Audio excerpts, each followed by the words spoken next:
back to Pure EVil MMA. I'm your host, as always, Evil Eddie. Let me shut this off because it's going to drive me crazy. We have a very special show for everybody today, but before we dive into that, make sure you guys subscribe down below here on Pure EVil MMA, where you listen to on iTunes, Podbean, Stitcher, Spotify, or watching live on YouTube. Thank you so much for tuning in, and as always, I got a surprise guest for everybody. We got Jessika L. Lopez, who you guys might know as Corner Jess. You might know her as a manager, a Muay Thai instructor. She's fought for, well, we're going to actually let her jump into all of that. She actually has a very interesting story. One of the most interesting stories we're probably going to hear this year. Jessika, how are you doing today? I'm doing great. Thank you for having me. Of course, of course. I'm really excited for this interview because originally we were supposed to do this the other day, and then there was a whole lot that was going on in my life. Me and you kind of spoke on that, and you really helped me calm down a lot. Like, after talking to you, just like, even you guys, like, hearing her voice right now, it's just like so soothing. There's just something with, like, I can feel your energy, like, right off the bat when we spoke the other day. And you know, if you guys been following along with the show and my Instagram and everything, you kind of know what's been going on in my life, and just, you know, me getting a little frustrated this week. And you actually gave me some pretty good advice about how to calm down naturally with, you know, Epsom salt baths and stuff like that. And just, I don't know, like, your knowledge or your presence is just very interesting to me. So I can't wait to jump into this interview. First off, let's start with why you jumped into the mixed martial arts scene, the Muay Thai scene, the combat scene, because it's very rare back in the day for females to be in this kind of profession. But we're seeing it more nowadays in 2018 with Ronda Rousey opening doors, Misha Tate, Chris Cyborg. I mean, the list goes on and on for the females out there that are making a big name for themselves. Even last night, there was a bunch of great fights. How did you get involved with the combat sports scene? So I actually started with Lily Rodriguez Orquídez, which is the famous founder, Orquídez family with Benny the Jet and all them. And Lily was my boxing coach when I was 18 years old. And she trained me for 3 years. I would be running up the hills in Silmar, going to her fight gym. She worked with gangs from the San Fernando Valley. Her son actually got shot by a gang. And so she started uniting the gangs together to spar it out at her gym. And That's how I started sparring these gangsters. And she would always say, "You're a woman, doesn't matter. I don't want to see you cry. You need to prove yourself." And 2 weeks before I was getting ready to fight, she passed away. And kind of went on some soul searching for a few years where boxing was my life, and it was painful. And I went on a 50-day backpacking trip to Thailand. And I went to a Lumpini Stadium fight. Lumpini Stadium, yeah. And my heart, I never saw Muay Thai, and it was so beautiful to me. It excited my soul, and I said, you know what, when I'm coming back, I'm signing up to a gym. That's where my roots started, with Crew Rex and Van Nuys Muay Thai kickboxing gym. He actually ended up having to move, and then I established myself at Muay Thai School USA in North Hollywood. So let's stop right there really quick, because there's a lot to unpack from what you just said. First off, the one thing that I'm raising flags here, and I'm sure people listening are like, let's talk a little bit more about the whole gang thing. How did that even come into play? Like, who was the person that was like, let's go into, you know, this person's territory and be like, hey, how would you guys like to handle the beef by just boxing or sparring without your guns? Like, do it the real way. Who, like, this person, they weren't scared to do any of that? No. So Lily, okay. Yeah, Lily Rodriguez, she's a 2-time Hall of Famer. She was a women's pioneer for female boxing in the 70s and 80s. She used to pretend she was a boy and go fight in Mexico until finally she was developing. She had to stop because women weren't allowed to fight. She's my biggest mentor, and who I became. Just everything that she represents, her strength, her courage, her feminine energy, her masculine energy. She's everything that inspired me to become the coach I am today and become the fighter that I am today. She unfortunately had a son, and they misidentified him as being in a gang, which he wasn't, and they shot him down. And so instead of her of being angry, right, she did community outreach, and she created programs to unify people from the streets and know that they can, you know, put their anger somewhere else and do it in a healthy way, and a way that it's supervised, and that in the end you show good sportsmanship. You know, a big thing with gangs and stuff like that, like they're not going to go anywhere. And the way that people are brought up in bad society, in bad neighborhoods and stuff like that, sometimes it's the only thing that they really know until somebody walks in and opens their eyes. And it's just such a shame how much violence is out there. And with the kids nowadays, this is what really excites me about mixed martial arts. It's like you get to see people go in there and actually handle, you know, their stress, and it really helps you grow as a person. Like, honestly, you're probably going to learn more inside the gym than you are going to learn in high school. That's how I really feel, because the way that people are nowadays, just like even with the music, TV, like it's over the edge now with like people are so desensitized towards violence. It's ridiculous.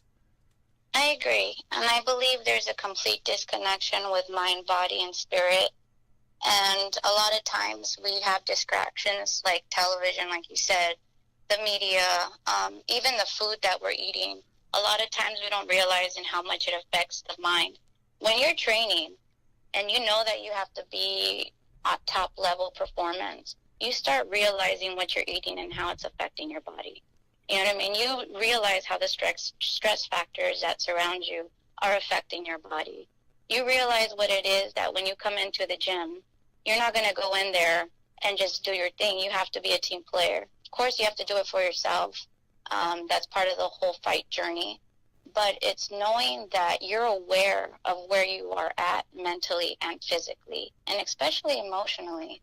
And a lot of times, you're going to see a lot of people see the worst in them and the best in them. And that's where you get the best coaches to step in and know exactly which way to maneuver that and which way to bring them at their best. You know what I mean? To touch base with what their issue is. And that's knowing people on an individual basis and not putting a generalization on people. When you think of gang members, you're going to think, well, they're a unit. They're all the same. They're all violent. They're all angry. They're all proud about who they are, right? But the truth is that these are all guys with individual stories that come from possibly broken homes or with generations of their family members being in gangs, and they don't know anything else. You know what I mean? So to look at it from the human side of it, not just because they shave their head or whoever they are and trying to represent a street, there just has to be some other kind of therapy. Another outlet, yeah. Some other outlet for them to become themselves as an individual, not as a gang. You know, and when you're in the ring, a lot is shown. Your self-discipline, your patience, your strength, and, you know, they were disrespectful sometimes, and then there was times where they knew that we were going to battle it out in sparring. You know, I'm 5'1". You know, I'm a 5'1" female. Like, I was in top shape, but I learned a lot, too. I had to deal with all these different personalities. I had to just start my first fight game with all these men. And I was so used to just training with Lily, and she's like, it's time to get you ready to fight. You know, and you can't back down. And that is that fighting spirit that she brought out of me. And I think that's really interesting, because you were saying that's what she had to do. Like, there was no other females out there. Like, she literally had to hide herself to pretend like she was a man. So it's so interesting. That entire story is extremely interesting. Like, what did she do? Like, shave her head? Like, how did she get away with, you know, competing as a male? Yeah. She used to cut her hair. She used to tell me all these stories. Like, after training, we would just sit down and she would just tell me all these amazing stories about how she pioneered as a woman, you know, in the boxing community. And she did. She had all these famous brother, you know, family that were all boxers, kickboxers.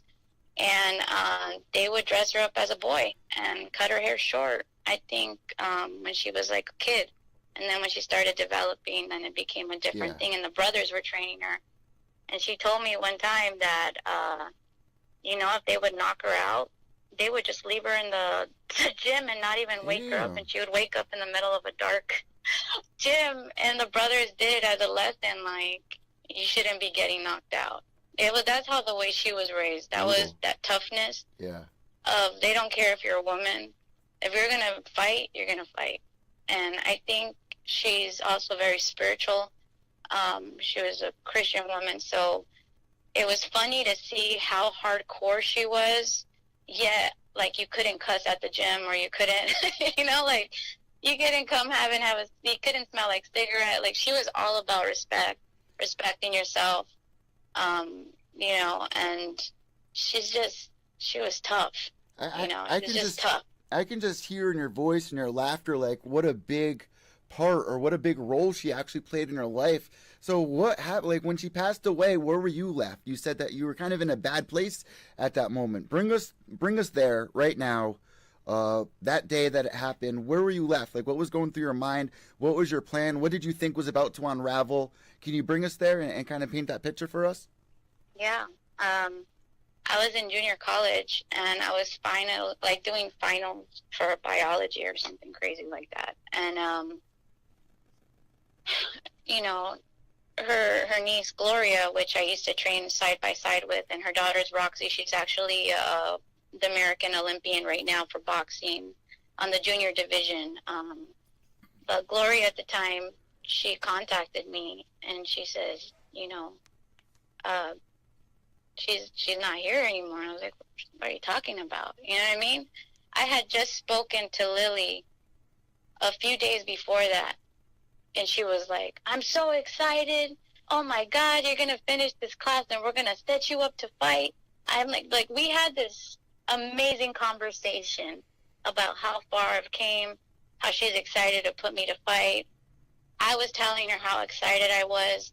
I was pushing through with school. I was working. I was living on my own. I was just like, you know, Lily, I just can't wait. You know, it was just such a positive conversation.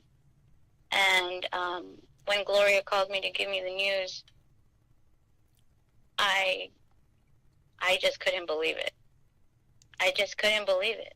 And from that point on, it was even hard for me to see a punching bag. I had all my gear, and the strangest thing happened when I was living on my own. I put all my stuff in a drawer, you know. Everything, that my shorts, my gloves, I put my bag away. I couldn't even touch a bag. I just couldn't even think about any of it. And she meant everything to me, you know. She just brought the best out of me, and yeah. It's like she built a house for you pretty much, and like then she's no longer there, and you're like stuck in the house, and you're just like, you know, I totally understand that. Like when I lost my girlfriend, I couldn't watch TV. I didn't, you know, the only one thing I enjoyed was, you know, listening to music, and I was just you're just you're in disbelief, and it took me years. Literally years. Like I put myself through hell, falling down the rabbit hole of addiction and just trying to run away from that feeling of being unhappy and actually dealing with what happened. And I was really young at the time that happened to me. And I can totally relate here, where it's just like all of your emotion is just gone. Like yeah. I got overweight. Same thing with drinking. I was drinking heavily. Like I was in college. I was starting to go for my bachelor's degree. I graduated all the way with my master's, but during the time, it was like I was not fit. You know what I mean? I was no longer training the way she was training me every day. It was almost like I just completely disconnected from all of that. And I've been an athlete my whole life growing up. You know, I was in wrestling as a kid. In high school, I was a wrestler. Soccer teams, basketball, like my parents always made sure like I was active, you know? And all of a sudden when that happened, I went into a depression. And I noticed that I was trying to suppress everything in a sense. I tried to pretend like it didn't affect me the way it did, and it did. And the strangest thing happened is that my parents, before she passed away, they went to Thailand. And I wasn't really aware of Muay Thai. And they came back with a bunch of Muay Thai gear for me. They're like, look, it's for boxing. And I was like, that's a different sport. that's Muay Thai boxing, you know, like, and they brought me like colorful gloves and shorts and stuff like that. And Lily was telling me, she's like, those are cool, you know, I want to sell some at the gym. And I said, yeah, go ahead. Before I went to Thailand, the drawer that I had put all my gear in, I was living by myself, was open, and all the hand wraps were on the ground. And one of the Muay Thai shorts, which I would use for just boxing, were on the ground. And it weirded me out.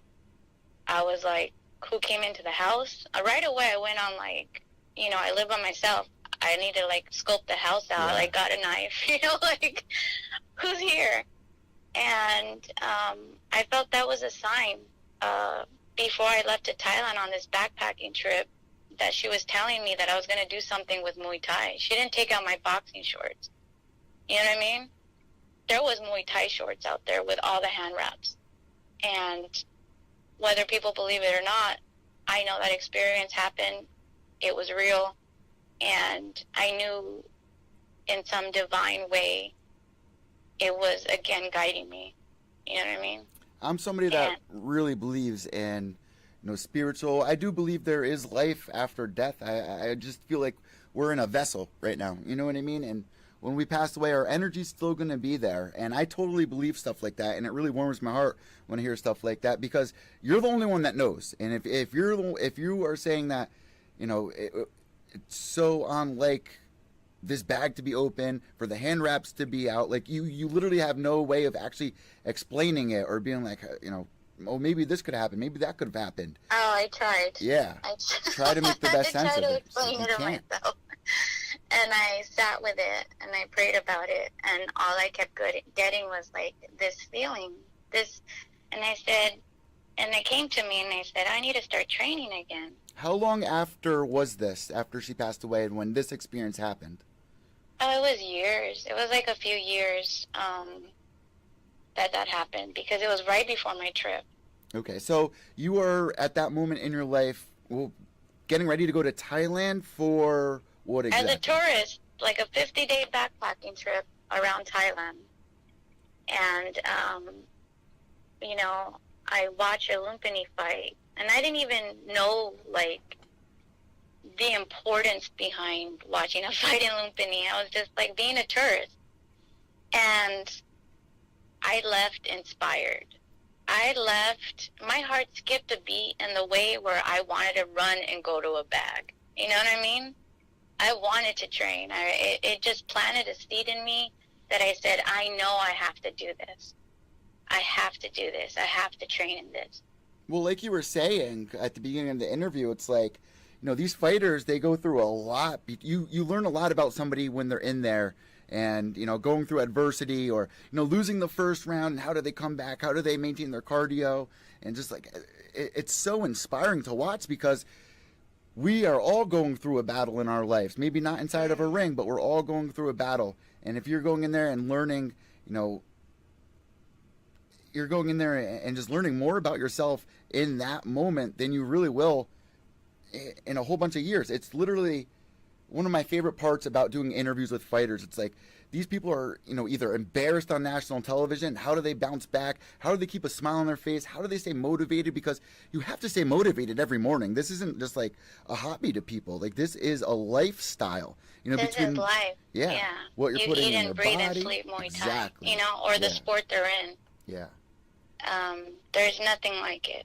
So that you don't, that helps you boost your drive again. I'm guessing when you went over to Thailand and just like you felt that passion again burning. I just felt it. Yeah. I felt it, and I even stopped. Like at one point, I'm like, I didn't even feel like drinking any. I didn't feel like, I knew something switched inside of me, and I started training Muay Thai in the Valley, San Fernando Valley, and I was hungry. I went from over 200 pounds to 125 pounds. Wow. In a year and a half. Wow. Yeah. I started sparring whoever I could. I started training as hard as I could. Like, there was nothing that can stop me. I was like, I need to do this. I need to train. I need to fight. Like, I was just in it, you know what I mean? And when I graduated with my bachelor's degree, I was going to go to India to work with an orphanage. I do a lot of humanitarian work. And my coach at the time, crew knocklead at Muay Thai School USA, was like, you can go to Thailand and train and also help their neighbors, India and Thailand. I was like, you know what, you're right. I didn't even think about it, you know? And so I showed up to Sasari Papa Gym in Bangkok. I was looking for like different orphanages there, and something just didn't click. It felt like I was at the camp and I was just like, I'm in the city. I don't know. It just didn't seem like the fit where I was looking for. And I had a friend at the time named Alex Anusi, and he was a Muay Thai fighter. And he was with Luprabha Muay Thai, which is the oldest Muay Thai camp in the world. And he was the first Westerner male ever to be allowed to step in there and Wow. live there and fight for them. And he says, Jessica, you want to come to Luprabha? You would be the first woman at one of the oldest Muay Thai camps in the world to Wow. be here. And there's an AIDS temple with monks, and then there's a drug temple with monks. Like, Explain that. What do you mean? so Buddhist monasteries give back to their communities a lot, and they do a lot of free services. And so this AIDS temple houses people dying of AIDS. A lot of times, due to their beliefs and a lack of education, sometimes people who are dying of AIDS and the poverty levels will not have medicine, and their families will just, their villages, literally the communities will be like, get out of here. This is bad karma in your life. You created this. And they're completely discriminated against. Sometimes they die out of hunger, you know, of course, lack of medicine. And these monks created a temple to be able to house these people. And literally you'll see taxi drivers come and dump people, and they have nothing. And these monks will take them in and feed them. And a lot of times, at the time that I started, there wasn't enough money for medicine. It was a medical bed. And in Thailand, there was no AC, there's no TVs. It was like feeding them, changing diapers, people dying with open sores. Like, it was... That's awful. I worked in the hospice. Yeah, I was a nurse when I was 17, 18 years old. And so I was able to use my skills at that hospice. My best friend actually joined me. And for that trip, she was there to volunteer. She didn't do Muay Thai. But you go in there and you see the monks just giving back, holding them, talking to them. And I would be massaging their feet. Just, I spoke English and they spoke Thai. And at that time, I didn't know Thai, you know. I speak somewhat Thai now, but they, just to have that human contact, just to know that somebody was there for them. Yeah. Like, they weren't dying alone. They were dying with dignity. You know what I mean? Even to the point where the cremation process, the ashes would be sent back to the temple because the family didn't even want their ashes because they thought it would be contaminated. Wow.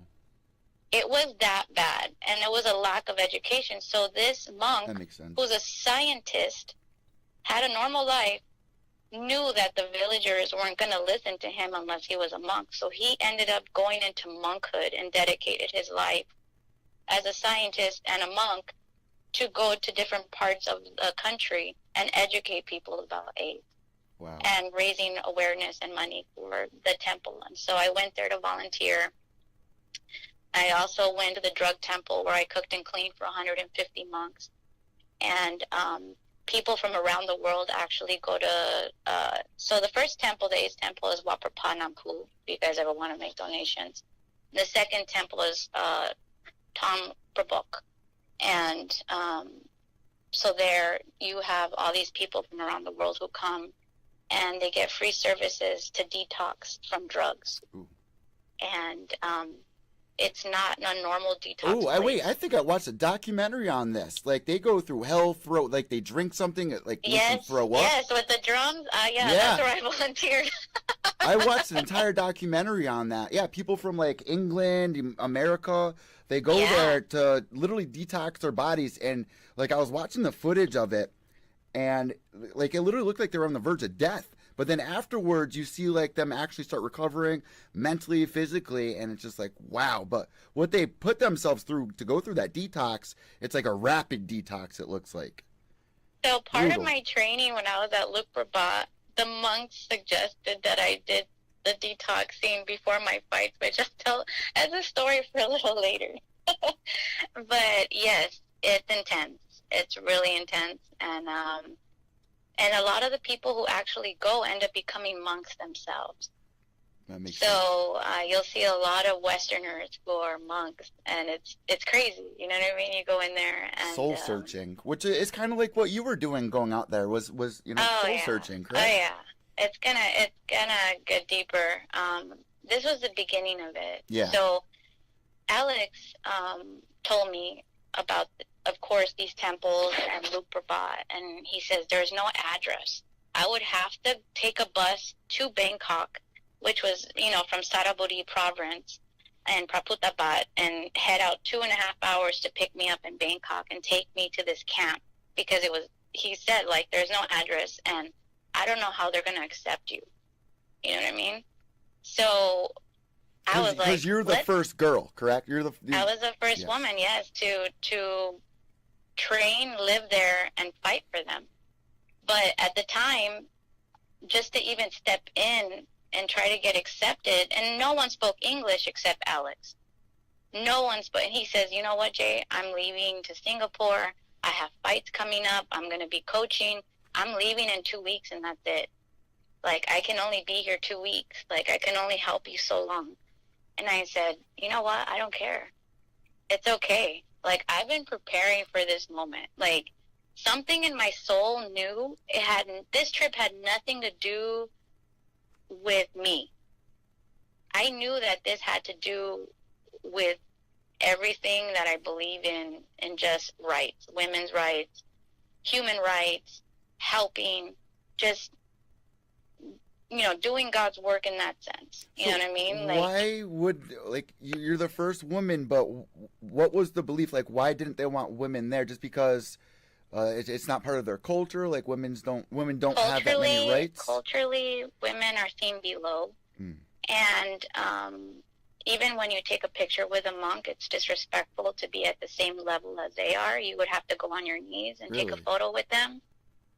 When I'm in the, just to give you some stories at Luke Rabat, the first thing that the owner tells Alex, it says, tell her that I'm not going to change anything for you, and I can kick you out whenever I want, and I'm not going to accommodate to you. That was like the first welcoming, welcome to Luke Rabat. And for me, coming from who I am, like, I just was like, whatever, I'll earn my spot here. That I've learned to work hard my whole life. This is what I got to do. I'll do it. You know what I mean? So every day I didn't get to go in the ring right away. And guys would cuss me out. They would spit at me. I would be in the bag. They would move me off the side and tell me that it's their bag. And I would just go on the side of the bag and start punching and just copying what they were doing. And they were like annoyed by me. Like, why aren't you giving up? Like, why don't you just leave, right? They were just like, I just didn't stop. And finally, when they were letting me train, like holding pads for me, I wasn't allowed to go on the top rope. I wasn't allowed to go on the middle rope. I was forced to go under the lowest rope every day. Every day. Because so that's they're really testing you, it sounds like. They're really seeing if, like, this is what you want. Like, they're trying to make you break, it almost sounds like. No, because the whole village at the time, when I would go to the night market, to just go get food or something, you eat the camp food, but you can go to the market, get some fruit, whatever you need. And everybody just disliked me.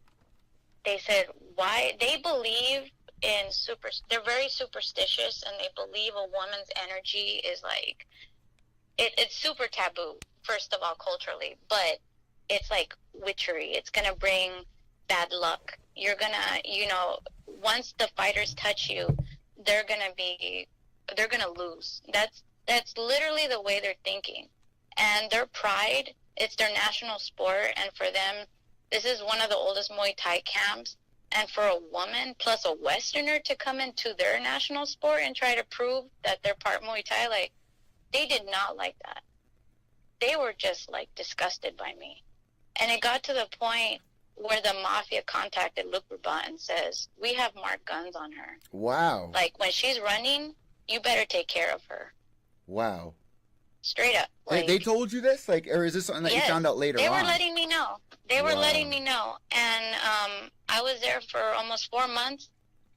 And they thought you were, like, cursing hell. their village, like, bringing bad energy. That's what you're pretty much trying to say. Like, they wanted you out. Everybody wanted me out, including the whole village.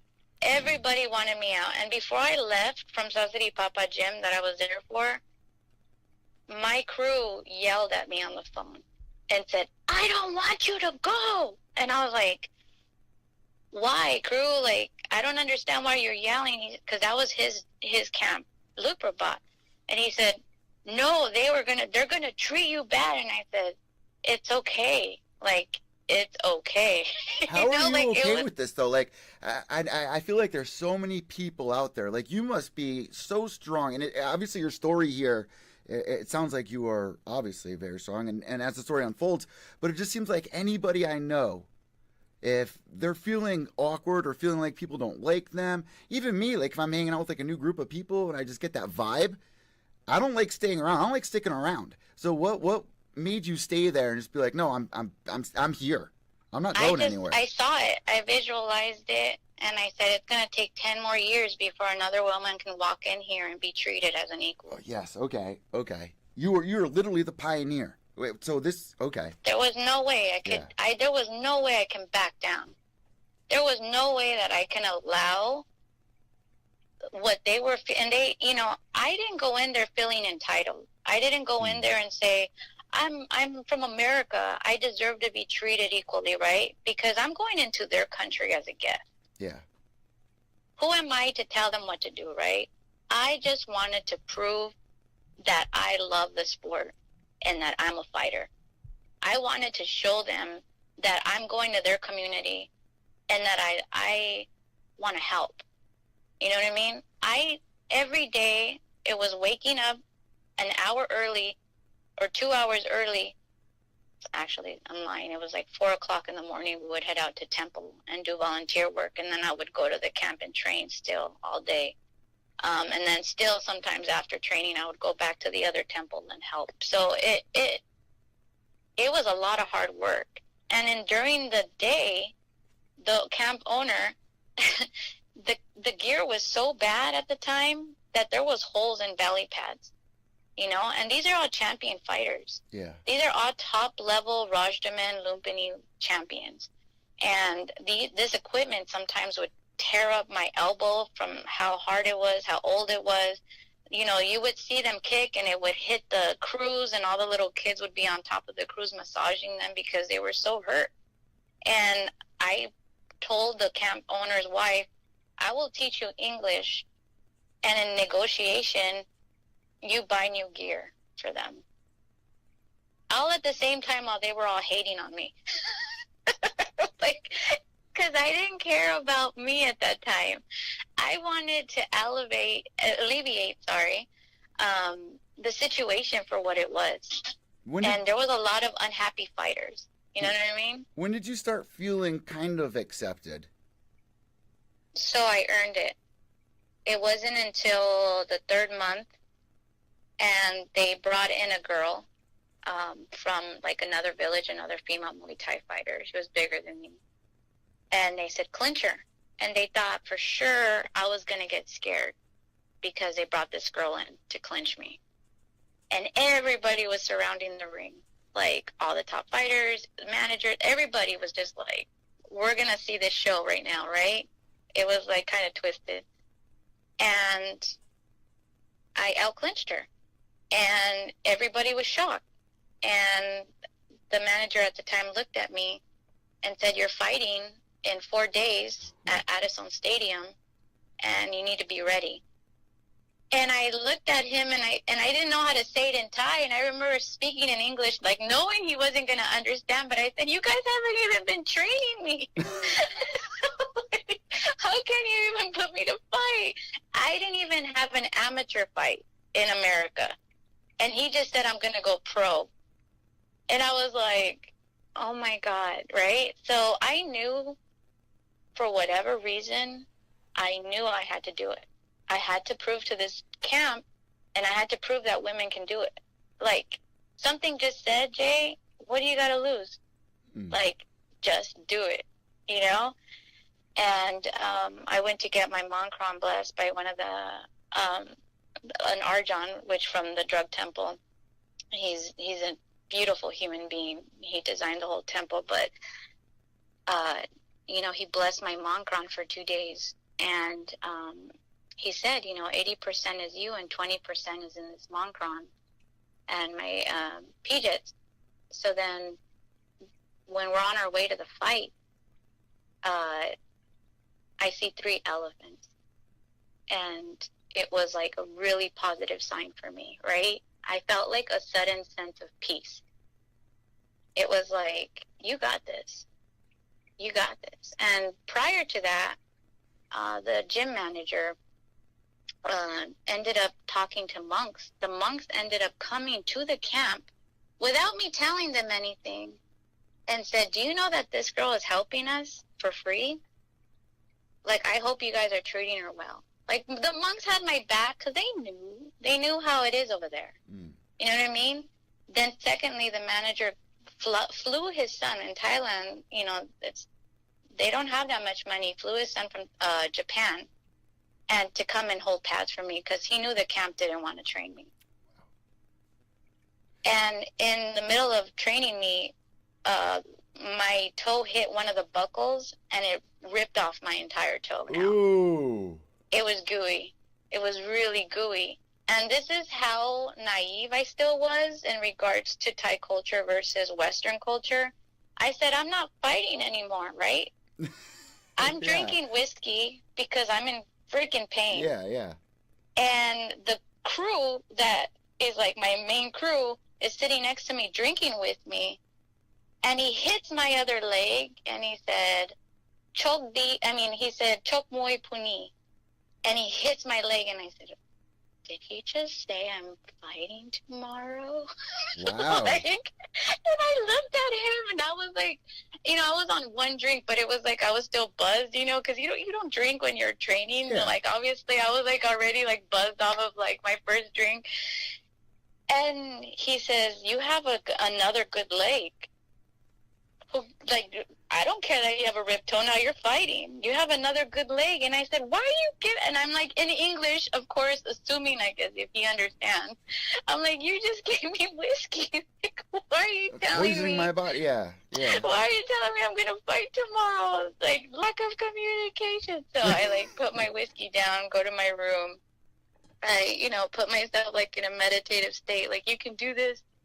Whatever it is, just, like, hope she doesn't stomp on my toe because it's bad, right? It's gooey. What did you do? Really quick, just to pause right there. In that moment, you realize, all right, I'm fighting tomorrow. You go back to your room. How do you calm yourself down? You got your toe that's obviously mangled. What did you do to really calm yourself there?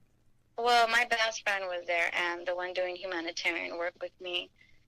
And also, I had a lot of people in America and my fight team, my family, my friends. I had a lot of people who just believed in the journey. And a lot of the journey was hidden because I didn't want anybody to call the embassy on the camp because of what was going down. But when I announced that I was fighting, it was only a certain amount of people. And I just knew there was a lot riding on it. And I knew that I had to be strong. That was it. You just got to do what you got to do. You can't question it. It's no time to feel sorry for you. It's no time to feel scared. There's no time for that. you just got to be ready for war. And I found out she had 20 fights already in her record. I had 0. And not no even amateur. Yeah, wow. So she was the champion's daughter of Luperbot. He was a famous champion fighter from Luperbot. And his daughter was like, I'll fight her, you know, because everybody disliked me in that town. This is a true underdog story here. Wow. So really, this is the most interesting story I've ever had on this podcast so far. So I'm loving this sounds like, I literally sound like I'm listening to an audiobook for like Kickboxer Vengeance or something, like the female, like this is an amazing story here. Thank you. Yeah, no, it gets even more interesting. So the tides are stacked against you. They're flying this girl out who has 20 fights. You have a mangled toe. You're trying to stay positive. And I show up to the stadium, and I'm thinking to myself, why is this girl dressed already? We're the main event. Like, there's still all these fights going on. Like, I showed up, you know, with, like, you know, my sweatpants and just, like, you know, to warm up a little bit, and it's already hot there, you know. But I showed up with my bag with my gear, and she was already, like, ready. And I thought it was strange. And so when I went to, you know, one of the people there, I said, okay, where do I change? He pointed to an over-flooded toilet, which in Thailand, they don't have regular toilets. It's like a hole on the floor. Ooh. And it was over-flooded. And there was just like a few tiles that lifted up. And he says, that's where you need to change. And I said, I want to go to, like, you know, Hong Nam, like, can I go to another bath? He says, no. And he stood there, standing there for me to change. Wow. And I remember... As if it can't be any more uncomfortable, right? Right, because I said my toe's going to get infected. Yeah, oh yeah. There's like feces here and urine, and you purposely are putting me in an overflooded bathroom, like, you know, toilet, and there's water all over the floor. And I grabbed my flip-flops, and I said, you know what, climb over those pieces of porcelain tile, and you better do a good balancing act, because that toe's not getting infected. And it took a while, and I still got water all over me, which was, you know, obviously not good. I remember I bought a bottle of water and I rinsed myself off. This didn't throw your psyche off at all? Like, you're getting ready for a fight. Like, this didn't throw you off? No, it actually pumped me up. Wow. Yeah, and so I'm just, like, looking at everything, and I'm like, holy crap, I'm actually in Thailand right now, about to fight. And I'm going back to being this girl who first saw her first fight in Lumpini, and all the sparring and all the training I did with all my teammates and my coaches. Like, it was this one defining moment where, like, I took a deep breath, and I'm telling you, it was just peaceful. It was like everyone was yelling, like, okay, you're gonna get up. Someone from the camp came up to my face and said, we're all betting against you, just to let you know. So we're gonna make a lot of money tonight. And I looked at them and I said, okay, like, you're betting against me. That's okay. And I put my Moncron on and everything like that. And I do, like, the 3 bells in the ring, and then I'm starting to go up, and the whole crowd goes crazy, starts yelling at me. I have actual video of this where the men are pointing at me, no, no, no, no. I couldn't go up the ring with my Moncron on. Really? They didn't want me to jump over the rope with my Moncron on, because women are not allowed on the top rope. Women are not allowed in the middle rope. You were supposed to crawl underneath the lowest rope, because that's where women are seen. And you can't wear that Moncron doing that. And it was just like, I remember I was just like a deer in headlights, like, what is going on? Why is everyone angry at me? Like, and I go in, and my cornerman is holding my Moncron, which they only spoke Thai. There was no one speaking English except my one friend that was there. And she's not a Muay Thai fighter, you know? And they're just pointing and what to do. I go down the lowest rope, then they put the monk on. I do the white crew, and we battled all 5 rounds. Second round, she's crying. Everybody's yelling at her. The father is being mean to her, like screaming at her, like, what are you doing, crying? And like, I felt so bad at that point. No matter everything, all the discrimination that happened to me, at that point, I just felt sorry for her, you know? And what a moment that is. Like, your opponent, somebody that you're like almost not your enemy, but somebody that you're fighting against, here's you, where there's actual people that are being really difficult with you,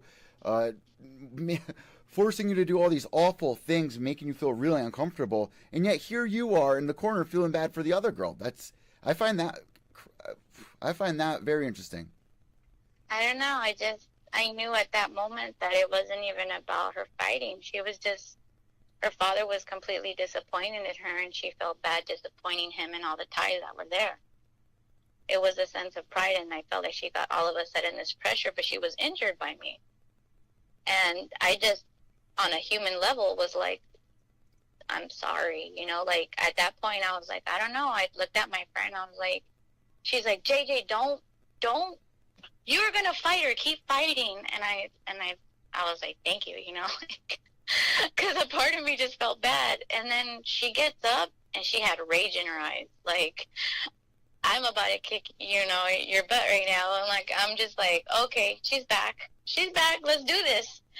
And that round I get an asthma attack, and I hear my coach's voice at the time, Dan Mayed.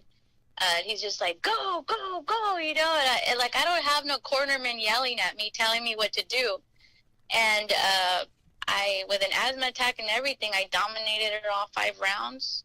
And when they raised my hand,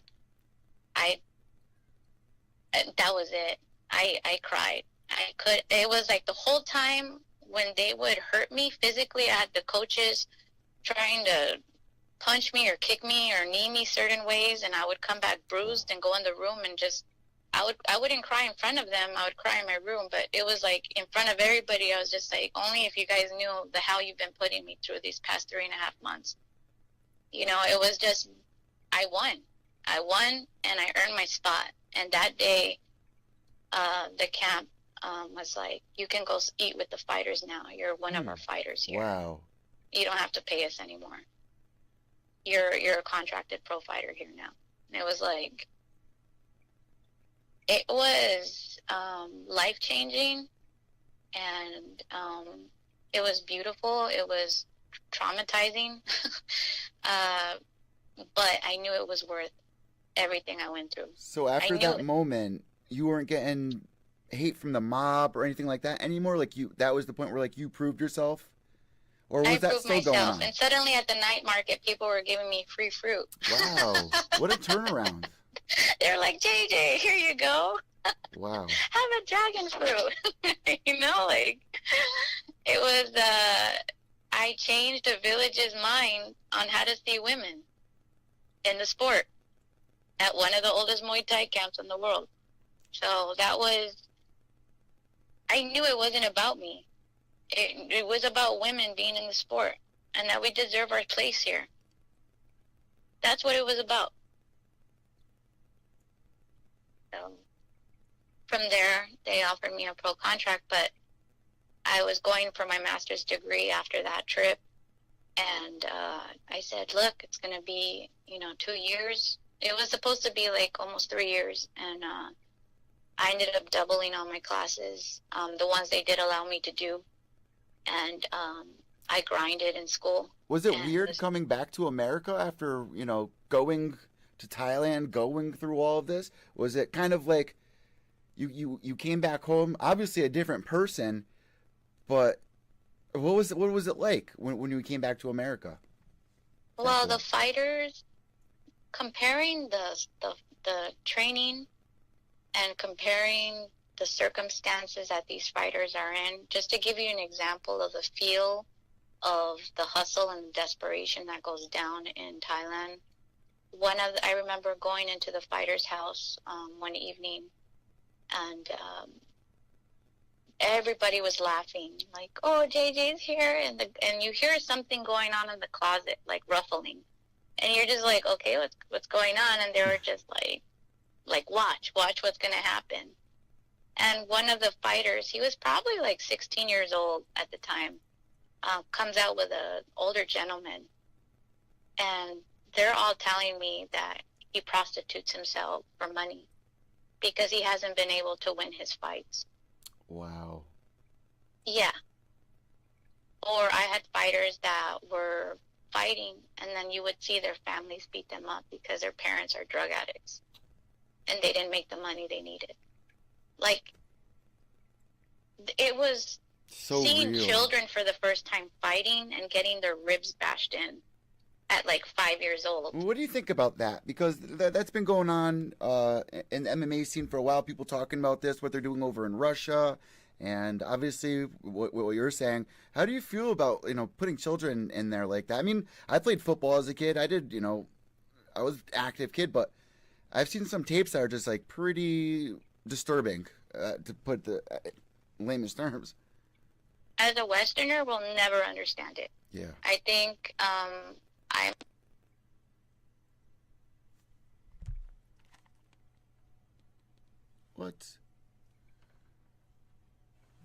What just happened here? I think we just lost her. Give me 1 second, guys. Fuck. Fuck. Fuck. Fuck. Fuck. Fuck. Fuck. Fuck. Fuck. Fuck.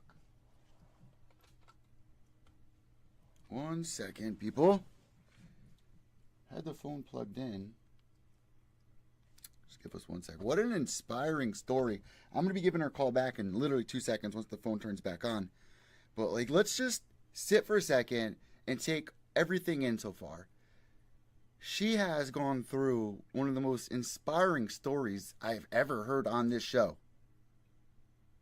From her just starting out, meeting her friend showing her the way into the scene, and being like, even though you're a woman, you're not going to get treated any different. You're not going to get treated any better. And then she passes away. And she's lost for a while. And I know a lot of people out there that can relate to that. I can totally relate to losing somebody and also losing yourself within those moments. To hear the story of how she had her bag and opened up, and there's the wraps and the shorts, and that is just like, what if she didn't see that? You know what I mean? Like, you got to think about like the butterfly effect. What if she didn't see that? Because that moment, it seems like it was like, wow, I need to get back into this. I need to start my life back up again. I need to get back into what made me happy. And then she goes out to Thailand on this backpacking trip and sees the Muay Thai fight for the first time at Lumpini Stadium. For those of you guys out there that don't know, Lumpini Stadium, look it up. They actually just rebuilt it. My co-host James McSweeney just fought in the brand new Lumpini Stadium, one of the most famous places in the entire scene. She goes there, she gets inspired, and then she's the first woman, the pioneer, the first woman to go into one of the oldest gym in Thailand. And no one was giving her an easy time. They were looking at her like the shit on the bottom of a shoe. And she keeps saying, like, over here, obviously, things have changed over the years, women's rights and stuff like that. But over there, she was literally not, she keeps saying it, not doing it for herself. She's doing it to open a door. She was granted a very important, a door was open for her that has never been opened before for somebody else. I think that's the best way to put it.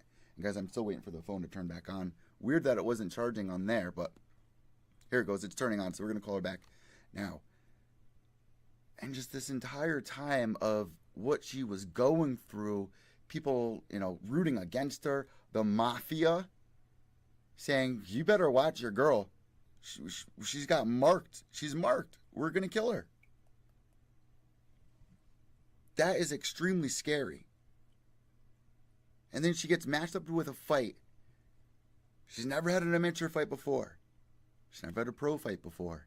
And here's this girl with 20 professional wins, or 20 fights, I guess. Let's call her back. And she goes in there getting ready with a torn foot. This is just one of the literally the most inspiring story I've ever heard. Hey, Jess.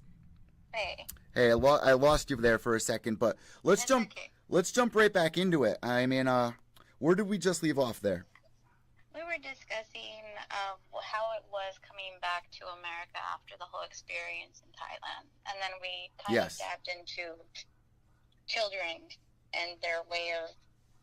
That's where we were. That's exactly where we were. So, all right, so let's pick it right back up there. I mean, when you hung up the phone, I was just kind of like recapping this entire story. And I was like thinking about the butterfly effect. Like, what happened if one thing was different? Like, what if you didn't see your bag opened up and the wrist wraps out and the shorts, and like, what if you didn't do that? Like, it's just crazy how things work out. And I give you so much credit for going over there. It didn't make sense when it happened.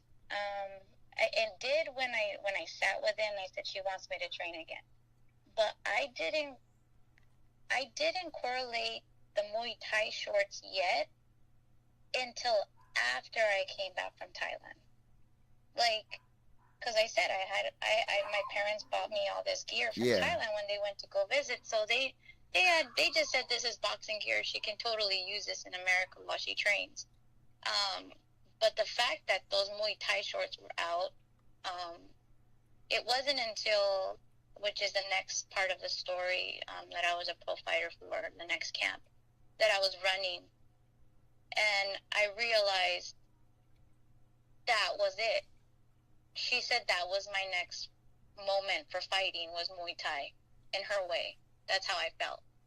But she was telling me, like, you better start getting prepared because you're about to jump into something new. So, yeah, you had your first professional fight. You say that you went back to school. So now you're a professional fighter. What happens next? Because obviously, like, I know where you're at now. You've managed fighters and stuff like that. So what happened next? So what happened next, I actually came back, and my coach and his wife, own stand-up promotions, and they did a Commerce Casino fight, and they said, we want you to be on the card. And I said, perfect. But they said, you're going to go amateur, though. And I said, okay, I went for it. I was, excited about the whole thing, what just happened in Thailand. And I was dealing with finals, and then I was also dealing with my mom coming back out of the hospital. And it was a weird time, and everybody had bought all these, VIP tickets and everything like that, and I couldn't just quit. I was it was a weird moment where my coach put me to the side and said, I don't want you to go hard on this girl because you just came from Thailand doing a full rules Muay Thai fight. I need you to just take it easy. And I said, what? I still, lost more weight. I got conditioned because it was for Lions. I was like, what? Why are you, I have all these people wanting to watch this fight, and I'm like, and I know how to control my power, but it was just it almost felt like he was telling me, to throw the fight in a way? Yeah. Yeah. It was just and in my fight, This is in Thailand, correct? This is in the United States. Okay, this is the United States. This is my one and only fight I did in the United States, and it was an amateur fight. Coming back from Thailand, doing a pro fight, and they called it out, third round. She won, and I was just okay, everyone's booing, it was a bad decision, and everybody, all my teammates coming off the ring, were cussing at me, what the, they wanted explanation. You now pull your trigger. Yeah. We know how you are. You get down in the ring. And I was just I couldn't even say, crew told me not to hit this girl. You know what I mean? I couldn't say I'm upset because of schooling and my mom and, and this girl was harassing me for 2 days straight, like nonstop, having her friends call me. She was calling me. It was really stupid. And it was completely different of the energy that was created in Thailand. And then all of a sudden I deal with somebody who's super insecure and superficial, and it's all about the fight music and coming out, and I'm going to prove something with my ego. And I wasn't there. Like, I just went through this deep spiritual journey working with people dying with AIDS, the drug temple with monks, like fighting for women's rights. And then all of a sudden I come back and it feels like there's so much noise, like unnecessary noise. And I remember my ego was challenged. Like, you just lost in front of your whole family after coming back from this amazing win.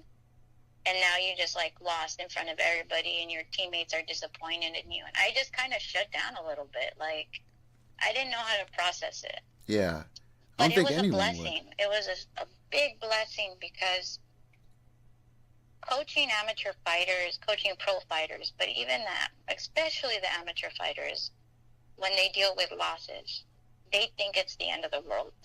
They put everything they had into it in their training. And I feel like when I share that story and how I changed my mindset on everything, and then how I looked at the positive, and how it was a true challenge for myself to learn to be in my own personal power. I didn't need a coach. Of course, you have to listen to your coaches. But I should have used my instinct of all my training to do what I needed to do in that ring. You know what I mean? Of course, listen to your cornermen, listen to your coaches, but in the end, you're the one in there. You're the one battling it out, you know? And that could have put me in danger. And out of respect, I listened. Yeah. But also I had to learn the bigger lesson on a deeper level. You have to be responsible of owning your own personal power.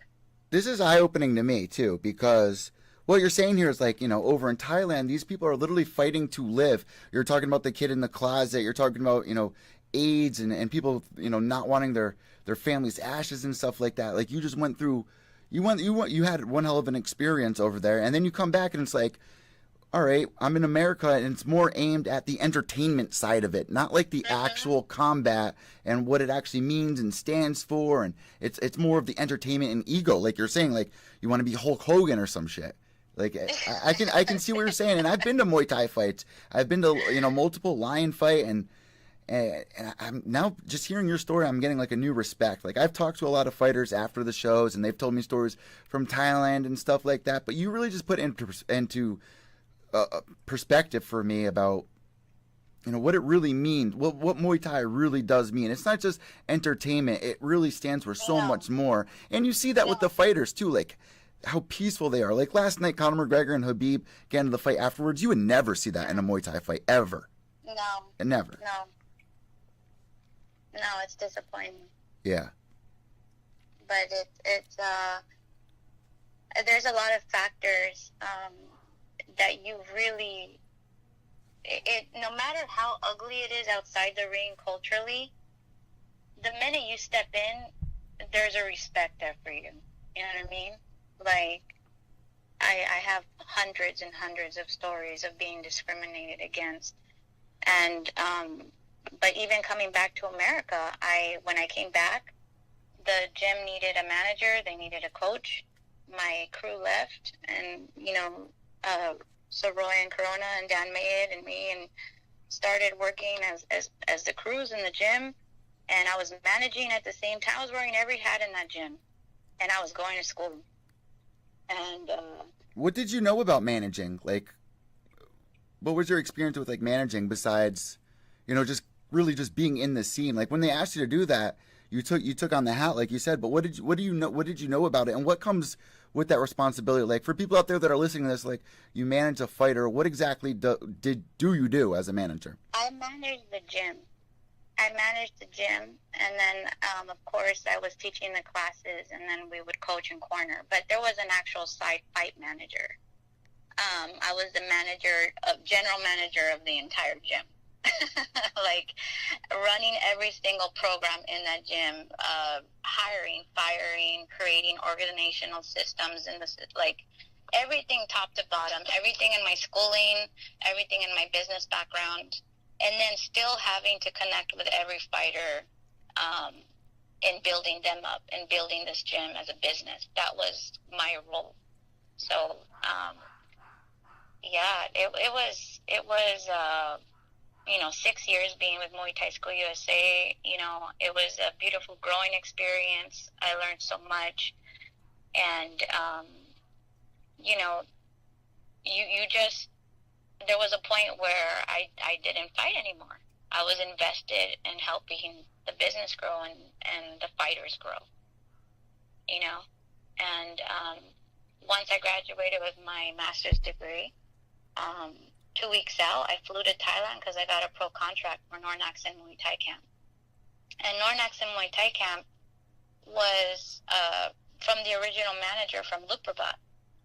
And he saw my hard work. And he's the one that flew his son from Japan to come and train me. Okay, all right. And he said, look, we're just starting out. Right now, we're hated from everybody because he was the one that created all the champions at Luprabat. And he says, they're unhappy that I left, Luprabat. So I'm just letting you know that we're basically fighting for food. But I believe in you, and I just want you to know we're going to grow, I promise. And I said, I don't care. And so I showed up. I was living in a little shack, and we were farming every day, and we were fighting for food. How old are you at this point in the journey? At that point, I was, I think, 29. No, 30.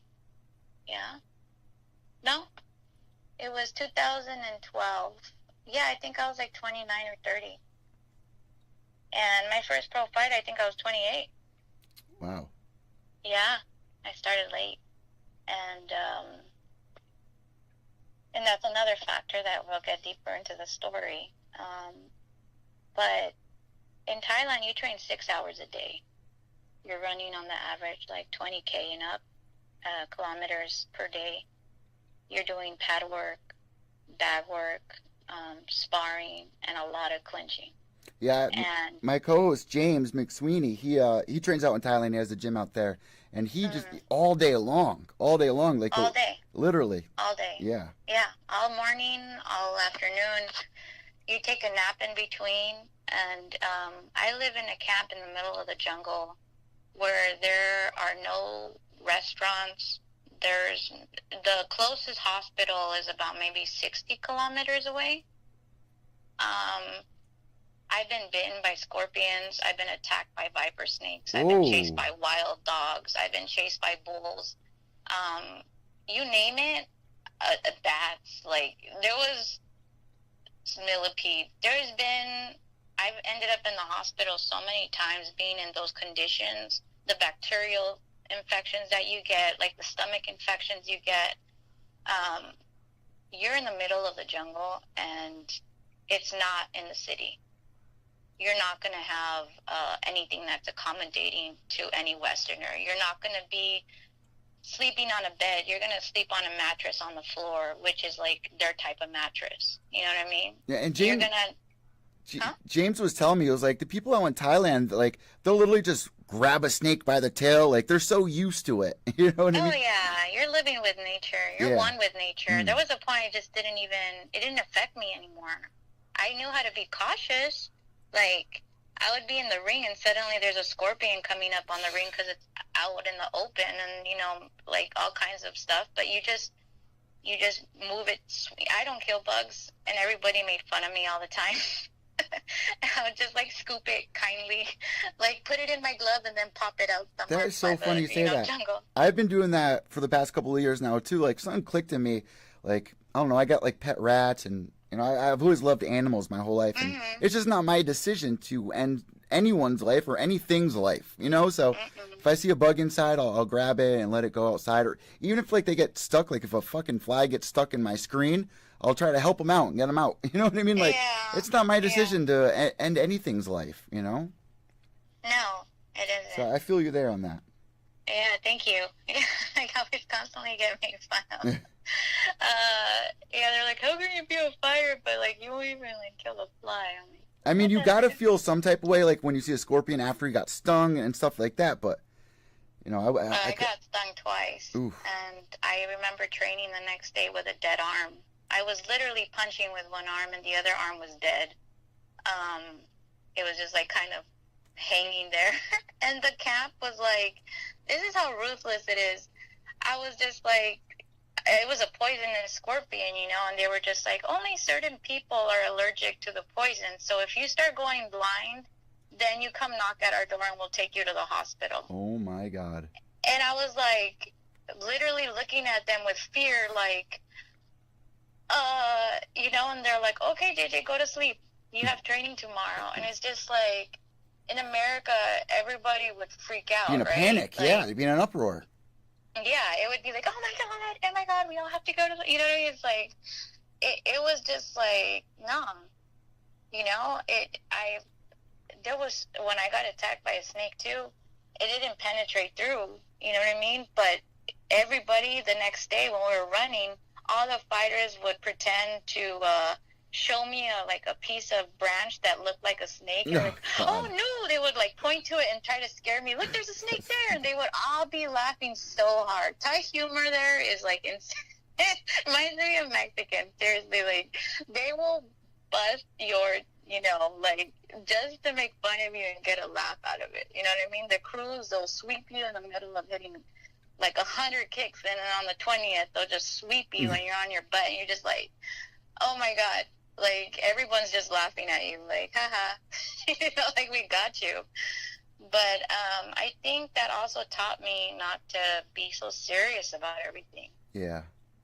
You know? Yeah, I feel like here in America, people are very dramatic. They overhype things. I don't know if it's because, you know, this day and age, we're watching so much TV, social media, tweeting out everything that we do constantly. Like, everything's a big deal. Everyone thinks they're a freaking rock star here in America. Everyone thinks that they're the most important thing on earth here in America. I think it's important to know that you're worthy and that, you know, everyone deserves the best. But I do feel there's a lack of humbleness and a lack of connecting on another level of things, looking at it on a deeper level. I feel like people identify with superficial things that think that that's part of their identity, and it isn't. It isn't. Yeah. That's fake shit. That's like, that stuff comes, like, it's surface stuff. Like, I want to know the real you. Like, under pressure, how are you going to react? You know what I mean? When you have true happiness or amazing people around you, are you going to have a good heart and be grateful for it? Are you going to look at your blessings or just focus on what you don't have and lack? You know what I mean? And I feel like too many people feel these voids of insecurities. You know, we come from a country of consumerism. They think they need these things to identify themselves. That's true. Even in the Muay Thai scene here, I've seen fighters go in, look, I got these new pair of gloves, and look at my shorts. Now I'm like the best fighter because I have these cool neon shorts. It's like, yeah, that doesn't make you a fighter. I don't care. I really don't care if you're wearing tennis shorts or if you're wearing Muay Thai shorts. I don't care. I want to see how you kick. I want to know how you're training. I want to know how respectful you are when you come in. Like, to me, that's what's important. And I think people lose that. They stop reminding each other of the importance of values and ethics and respect. Like, and being honest. You know, if you're having a bad day, like, I gave a lot of respect when you admitted to the audience, look, I'm having a bad day. Like, things got to me. I allowed them to, get to me. Accountability is the biggest part, I think, in anybody. With anybody. When you take accountability and say, I attracted these things in my life, I allowed them to be part of my life. I made them who I was, and now I'm suffering from it. There was just a lesson from that. It was no one's fault but yours. Exactly. You know what I mean? You want to come in a point of being upset and holding on to that, that's poison. You're poisoning yourself. You know what I mean? And it's no one else's fault. It's so weird because I'm somebody that, like, I care about other people's happiness more than I care about my own sometimes. And people take advantage of that. When they see somebody being extra nice to them, they take it and they run with it sometimes. And they have no respect for you. That's my whole life, but Yeah. I learned something from that. It's not their fault. Their perception and their world and the way they see things, they're takers. That's who they are. But we put ourselves in a position where we didn't put healthy boundaries. We didn't put a position of saying when something didn't resonate well, like it didn't feel good, it wasn't like, you know, just a good, solid, balanced exchange of energy. Yeah. Instead, it's like, oh no, we glamorize people. Oh no, but they are nice. Oh no, but you know, that day they brought me a bagel or something. You know, like you start putting excuses for people. And I think that's when we have to check ourselves and say, no, let's get to the nitty gritty of it. Look, I did this for them. I love them. I did it unconditionally without expecting anything. But they don't have a grateful heart. I don't need to invest myself anymore in this because it's not a balanced relationship. I'm giving myself too much of me, and it's thinning things out. Yeah. Like, and then you cut cords. Like, I feel like right now, I don't have time for any of that anymore. I don't have time to even feel sorry for myself because I sit down, I analyze it, figure it out, and I put my big girl panties on and say, life moves forward. I'm not going to hold on to the past, and I'm not going to have anxiety about the future. I got to be present every day and be in my power and know my worth. And my worth is what's most important, is that self-love. Because however much you love yourself is how much love you're going to give to this world. I talk about this a lot on the show. It's a big part of what the show is. It's how do you stay motivated day after day? How do you wake up passionate, grinding for something? Because things do come up in life where it's like, you know, things are unfortunate. Things happen. You lose people or whatever happens.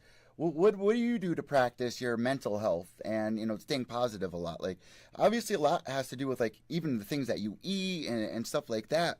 But what do you do personally to, you know, even just start your day off right? Every day I start off with prayer, and it's mostly gratitude, and then it's being open to higher source, obviously, and things that my heart's at and wanting. Then I put visualizations. Then I put affirmations. And affirmations is not, oh, I want to go to Thailand next year. Instead, I'm like, I'm going to Thailand next year. I am strong. It's not that I want to be strong one day. Like, no, it's knowing that you are confirming and putting yourself in that vibration and that frequency and aligning yourself with your soul purpose. And I think, again, there's so many distractions that people don't go back to that part of themselves, that what is their true purpose here in this earth. It's just they get comfortable. I'm good here at this job, but this is my girlfriend and I'll take the minimum. Like, everything is just but everybody accepts me this way. All throughout the years of what I've done, everybody's criticized me. I've had aunts who are so supportive. They've even, like, financially, like, here, Mija, like, on your trip, go donate this or take care of yourself. Or I've had aunts who tell my family she's going to come back in a casket. Why would you let a woman go to Thailand and live there for so long and fight in this sport? Women don't belong in that sport. In my own, like, in America, where I've had teammates, and this is all projection out of fear. All of it's fear. And they were like, you can't do this. You're not going to hang. This is going to happen to you. And it's just like, and I have to politely tell them, I don't allow you to speak over my life like that. And this is my choice. And I've had every sign that God's been leading me this way. And this is what I need to do. Whether you want to support it or not, thank you for your opinion. But I'm not going to now fuel my journey with fear because of your fear. Build the nest in your head. A lot of people are like that. Like, people out there are just so mean and nasty, and maybe even if they're not, like, even if they're just worried about you, it can build a nest in your head and stay there, you know? Those are behavioral patterns that are created from earlier generations that get passed down of fear. Your family belief system. Everything that people lack of is out of fear. That's all it is. That's all it is. They don't challenge themselves because they are fearful that they will fail. They are fearful of what people will say. They are fearful of everything. It's just fear. And I think the minute you get to the root problem of any issue, when you actually connect with yourself and you say, why am I creating blocks? Why am I self-sabotaging? Why am I suddenly super depressed? Why did I stop eating healthy? You know, when you start going out of alignment of things and you're truly not in a good place, that's the time that contrast is what's making you face yourself. You have to not distract yourself with drinking, taking drugs, watching TV. Oh, I'm going to go entertain myself now by helping other people, right? Yeah. No. You need to face yourself. You need to isolate yourself, write it down, whatever you need to do, and face those fears, face those patterns, face those issues. Because sometimes it's not even an issue that is in the present moment. Maybe it's something that happened before that is surfacing that it's time for you to face to help you grow to the next level. There's a lot of people in my life I've literally had to cut out, like a lot of my friends, and just the way that they're living, the way that they think, the way that they judge. Like, for instance, I have a friend that I recently had to, tell him, listen, man, I can't hang out anymore. Your energy is really throwing my energy off with, making fun of what I do, saying that I'm not going to be able to make it. I need to get a real job. I need to fall back on a safety net. And to me, it's like, man, if you only knew the joy that, interviewing fighters, and even our conversation right here, this is life-changing for me to like hear and put your story and journey into perspective and mix it with my own. It's just like, you don't get that in a lot of places. And I hate being around people that just don't support, like even people that they mean the best, like, man, how much longer are you going to be able to do this? And I feel like fighters can definitely relate to that because, it's really hard in the fight game, making money and, being able to support your family and stuff like that. We allow people and we allow to be put in boxes by society that is what is expected from us. Like, we give that power. Like, if I'm not at my age right now, they're like, why are you still like training and fighting and doing all this stuff at your age? And you have a master's degree in business. Why don't you take over your dad's real estate company? You can be making bank right now. It's like, because that's not in alignment with who I am. And that's your perception. Don't project your issues on me. You know what I mean? Don't project your fears on me.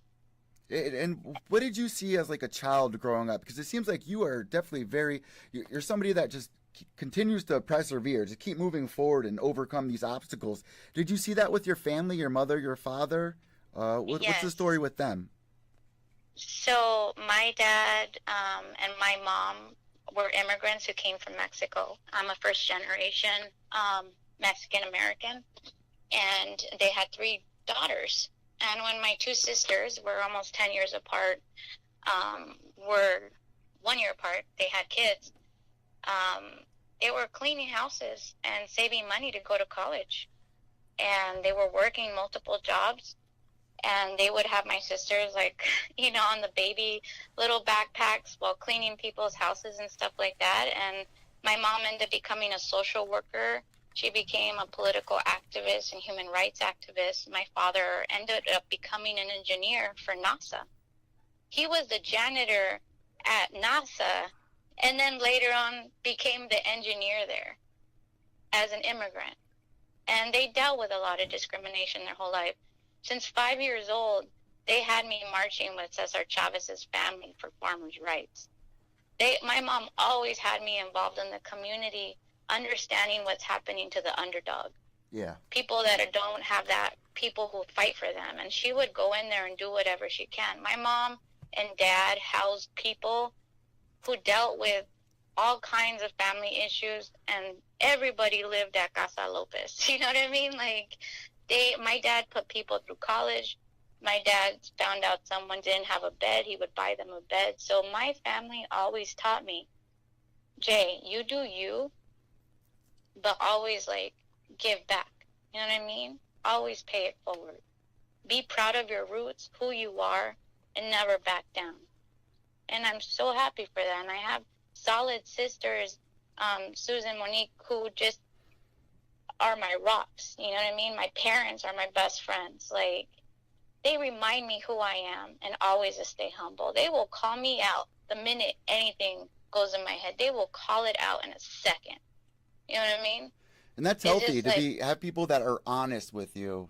Keep it 100. Oh, yeah. We're a very honest family. Well, very supportive family. You know, I know a lot of people out there that, like, you know, for example, the other night I was at my buddy's house. They're having like a birthday party for their roommate. The roommate comes out and was like, yeah, we're going to go to the bar. Do you guys want to come? And I was down to go, but my other two friends were like, you know, yeah, we'll go. And then she walks back inside and they start talking. I don't really feel like going, this and that. Why didn't you just tell her that a second ago? Now you're like creating this whole awkward vibe. Like, what's the point in that, you know? Insecurities. Yeah, and at our age too. Like, it's just like you need to keep it real. You need to keep it 100. But it's their issue, man. Like, as much as I have a tribe of just friends that are beyond amazing. And we can talk about anything. And it's just always just, you know, it's always just soul, like from the soul, you know what I mean? Keeping it real. And it's just, it took me a lot of years. I've had to go through a lot of people the way you discussed how you've gone through a lot of people. And I think it's because when you're on a certain frequency and you're trying to literally reach a certain level of following your purpose here, people come in as lessons, you know what I mean? And people stay. And I think it's about forgiving yourself and then forgiving them and knowing that there was purpose for them coming in. A reason, you know a season, or a lifetime, they say. People come in your life for a reason, a season, or a lifetime. But we can't sit there and victimize it like, oh, they hurt me or they did this or they did. No, it's like they came in there with a bigger purpose to learn something about ourselves. Like, how did we react when we were irritated by them? Was it because we saw something in them that we saw in ourselves? You know? And it's just, a lot of times it's like you have to look at things on a deeper level. And then sometimes something is just, it's not worth your time. You know? And you just got to find people that you know that are going to create balance in your life. You know? That are going to bring genuine joy and keep you mind, body, and strong. Keep you accountable on that. One of the most important things in life is to make sure that your energy is harnessed.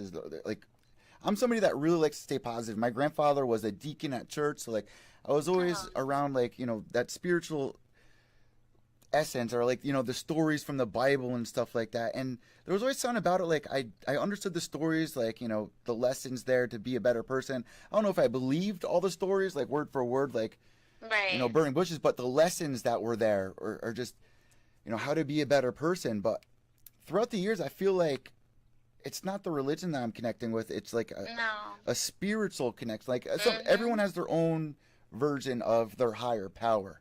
Right. What do you like to practice with higher power? Like, do you meditate a lot? I meditate a lot. You know, I culturally, I'm attached to the Catholic religion. It seems like you really look into like the third eye, I feel like. So I'm going to tap into that a little bit right now. Good.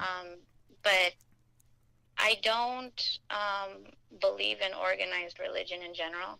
That's what I think was weird about it. The organization, like, yeah, I don't like to be told. My sister is gay, and she wanted to do missionary work, and the church was totally against her. And she was just so spiritual, so religious, and my whole family was like, screw this.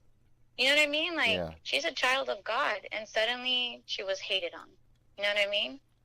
And over something that doesn't affect anybody else. Yeah, and I was like 14. I was a huge punk rocker when I was younger. I was just in the punk rock scene. I was a Hollywood kid, club kid, raver, like kids. ska scene. Yeah, I was just a ska scene. I was a straight A student, but like a, you know, desmadrosa, what you would say in Spanish, just going out there and being a Hollywood kid. But seeing how they treated her, and we were a very religious family growing up. Parents were always so cool and open-minded, but they that was something they instilled in us at a very young age, was religion. And they said, no way, we're not going anymore on Sundays there. There's no way. How can they treat her this way? And for me, I still go, I'll still go. It still resonates with me with the Catholic Church. But I would have to say I'm more close to just being very spiritual, Buddhism, and a little bit of everything. There's always so much to learn from every religion. You know what I mean? And in Thailand, this trip, I had a year contract where they paid for my food, my stay, everything. I was completely sponsored in Thailand, which is unheard of for a Westerner to get full sponsorship. And I ended up fighting a girl. She had about 50-something fights ahead of me. I was on like my 5th fight, and she kicked my ankle in. She was 175 pounds, and I was at 130. Wow. Or 120 something, yeah. And I almost beat her. I fought off 5 rounds with a broken ankle. And that was the first time the whole crowd was chanting my name, J, J, J, J. I pounded my chest because I was so angry that I was fighting this girl. She was way too big. All my cornermen were like, we're going to throw in the towel. We messed up by putting you to fight her. In Thailand, though, I was very angry at the time because I said, man, my camp didn't back me up. They put me in these very dangerous positions. On the average, I was always fighting girls with 20 to 50 fights ahead of me, on the average. Never had a fair fight, I won some, I knocked some girls out with a kick to the neck. I've won, but I've lost too, really bad. And it was never easy. It wasn't like here in America where you're the same weight and you have, 5 or 10 maybe in between fights, like difference. And, it's there in Thailand, sometimes they'll even lie and say, yeah, it's 50, but it's actually 100. You know what I mean? Yeah. And knowing that I was in these cities that no one spoke English, and I was purposely fighting in rural areas, I remember I fought all 5 rounds with a broken ankle, and I was just elbowing her face so hard to the point where she threw out her mouthpiece and she was giving up. And everyone thought I won the fight, and I was like, oh my God, I got her. I fought with a broken ankle since the first round, and she ended up winning, which was okay. I didn't at that point, sometimes you don't even care. It's just a battle, you know what I mean? Yeah. And I remember there was no way I was going to recover from a broken ankle. And I flew back home, and I was upset because I had a condo and I gave everything I owned. I even gave my car. My sister recently, had a bad divorce, and I was like, take the car. I gave my furniture a family in need. They had just migrated from Mexico. I gave them my refrigerator, my furniture. Like, I went on this, very spiritual, I'm going to go live in Thailand for a year. I gave everything away. I had, all this very corporate business clothes I had. I just donated it. There you go, And when I came back, it was just I had to start everything new. And I was working a lot. And I met Maya Musa. She's an energetic healer. And meaning what? What's an energetic healer? Using energy to heal, correct? Stones, yes. Stone therapy and stuff like that? She's just Crystals? Highly talented healer, and she's psychic. And definitely you should have her on the show. She has some amazing stories. Like an empath in a way, she can pick up on energies. Yes, okay. Yeah, but she doesn't she knows the future, and there's things that she'll let you know, but she doesn't like to talk about future. She likes to heal in what's going on in your body. Okay. What she sees that are the root causes of disease. What is the root causes of your depression? What is going on with you to clear you so that you're ready to be okay to go to the next thing. You know what I mean? We don't realize how much we all hold on to.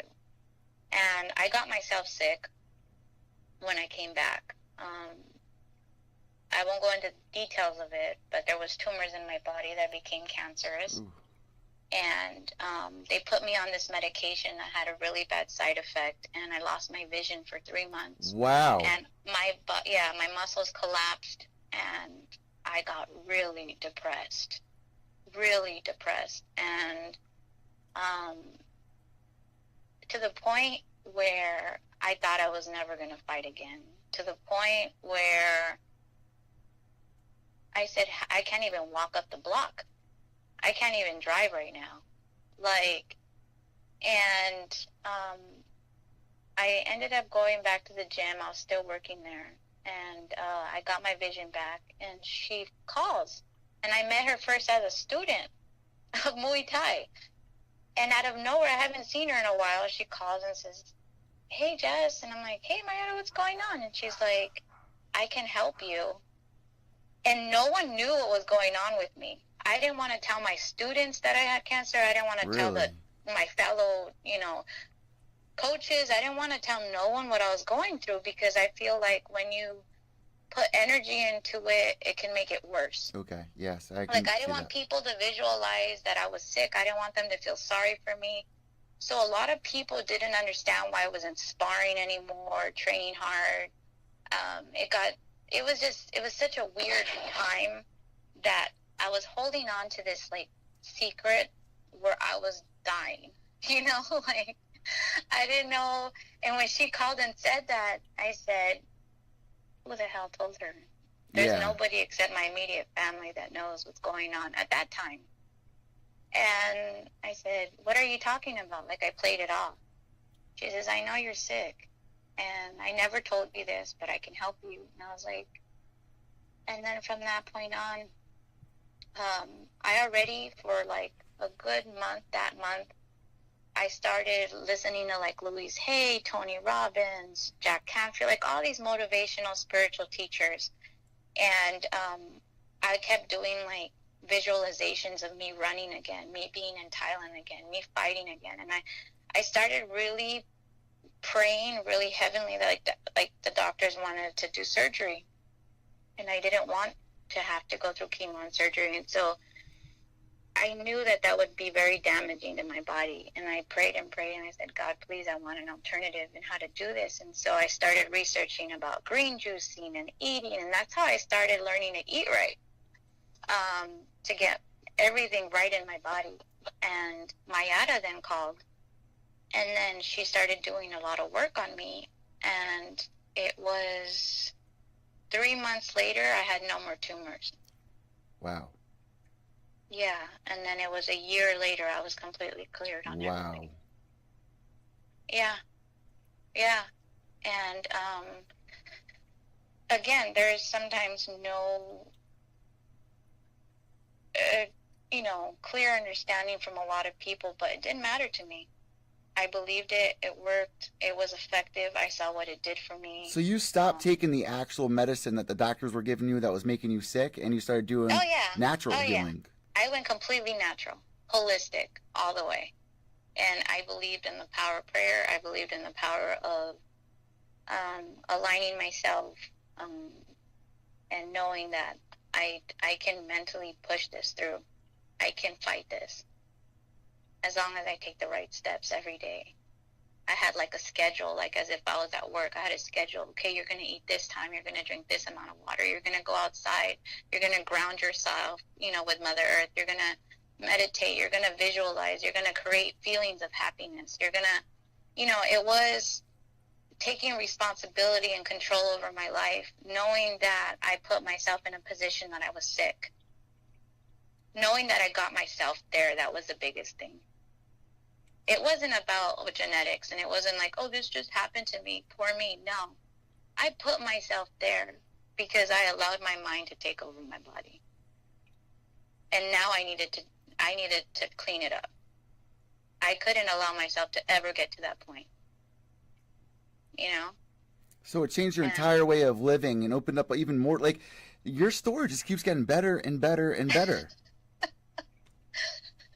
Yeah, so I ended up going back to Thailand. I have a beautiful best friend by the name of Larnie. She believed in me and Mayada too, and she says, we're going to Thailand, and you know, we went, and it was amazing. And Mayada, when I was fully healed and everything like that, we took another trip this time, and we're working on some projects for, you know, women in Muay Thai, and we went together. And she's also a Muay Thai fighter. She's done MMA. She's a beautiful human being altogether, not only a spiritual healer, but she's my best friend, business partner. And I've just had some solid people in my life that are just true blessings. And whatever I've gone through, they see the best in me. And even when I couldn't see it, they saw it. You know what I mean? That's special. I have like a best friend, excuse me, named Sona, and she always calls it out. Like, the minute there's any kind of switch in me, like, all of these girls will just call it out, like, yo, where the hell are you coming from? Like, we know your strength. Why are you even going down that rabbit hole right now, you know? And I just have beautiful people around me. In my camp, Nornax and Muay Thai camp, I realize it's not their fault with everything that happened.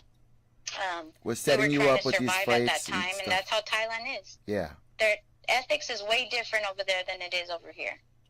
And when I realized all the fighters were doing the same thing and fighting the guys with even more fights, or, you know, even fighting more than I was, because I was limited being a woman. I was just a showcase on the side.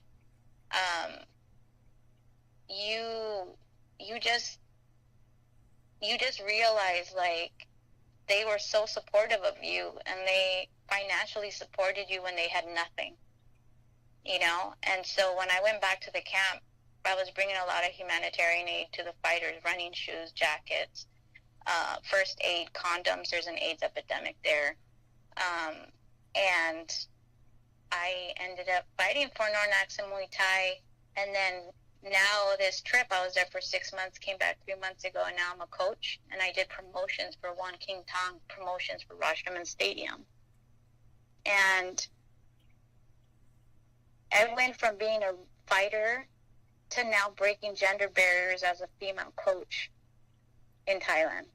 You know what? And that was a big deal. That is a huge deal. A huge deal. I know, as a matter of fact, I know a fighter who has a female coach, and there's a lot of people who are like, they still don't understand. In 2018, it's like, finally people are breaking barriers, whether it's with, you know, the LGBT community or whatever it is, speaking their mind, or, you know, females becoming coaches for male Muay Thai fighters. Like, I really like the way that things are going. You were talking about your sister. My little brother's gay, and he can't get married in a church and stuff like that. Like, and now, like, you're seeing so many more people being accepting of the changes, because it's time for changes. Our old way of thinking is definitely dying off, at least little by little. I'm not saying it's going to change overnight, but you are seeing changes. There was still discrimination every day at this camp. It wasn't from the owner. The owner, I didn't tell him the full deal, because I said, I need to handle this. I've been through this before in Luke Rabat. I can handle it here at this camp. I would grab pads to hold, and, you know, you're doing a lot of hardcore training. We would have Japanese fighters, Chinese fighters, and the Thai fighters. They're all champion fighters from K1, Muay Thai, and they would come to the camp and train, and we had our fighters that live there. And I would put on Thai pads and the belly pad and get ready to train these guys. I'm 5'1", okay? Thais can be a little smaller, but the rest of the dudes weren't, you know? And the crews would take off my pads off of me and give me the pads that weren't that good at all, that were thinned out, that were used up. And they said, you shouldn't be coaching. And it got to the point where they were starting to tell me, we're not going to train you because you're a woman. And it was like, okay, this is all over again, right? Yeah. And after a few months of dealing with that, I decided to tell the owner, because he left for a week to Japan. He opened a new Muay Thai camp called Nornax in Tokyo.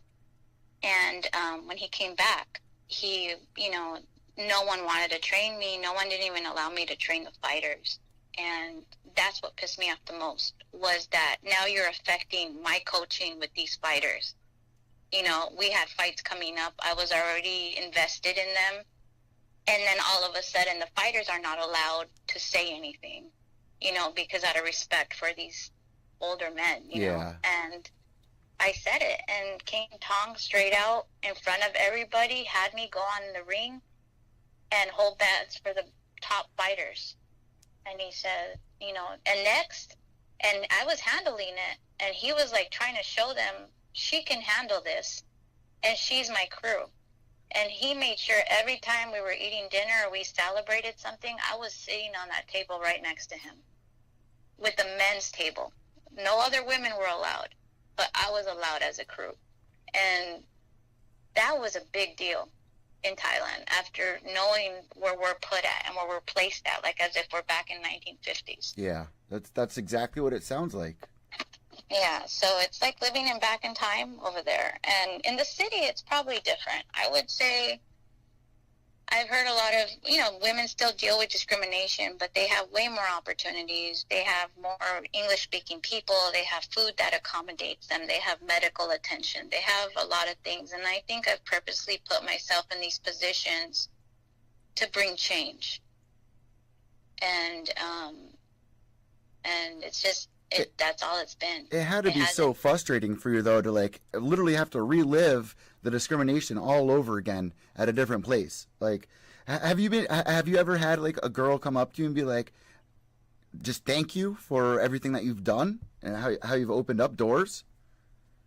I have right now, like, one of my Muay Thai sisters is living in Phuket, and she's a fighter there right now, and she's a pro fighter, and she always says it's not what Jesus do, it's what JJ. What would Jay do?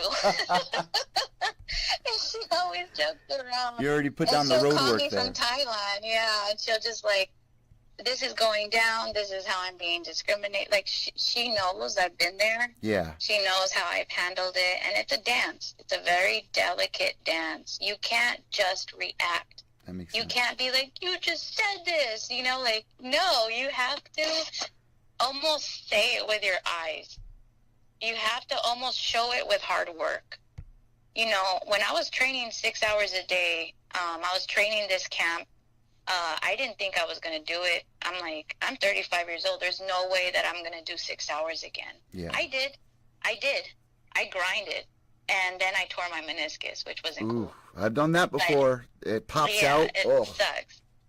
So, and I'm still dealing with that. And, but it was like, it's just like, I can't even believe that I was able to do it, that I was able to be at that level again. And that my body was just like, you can do this.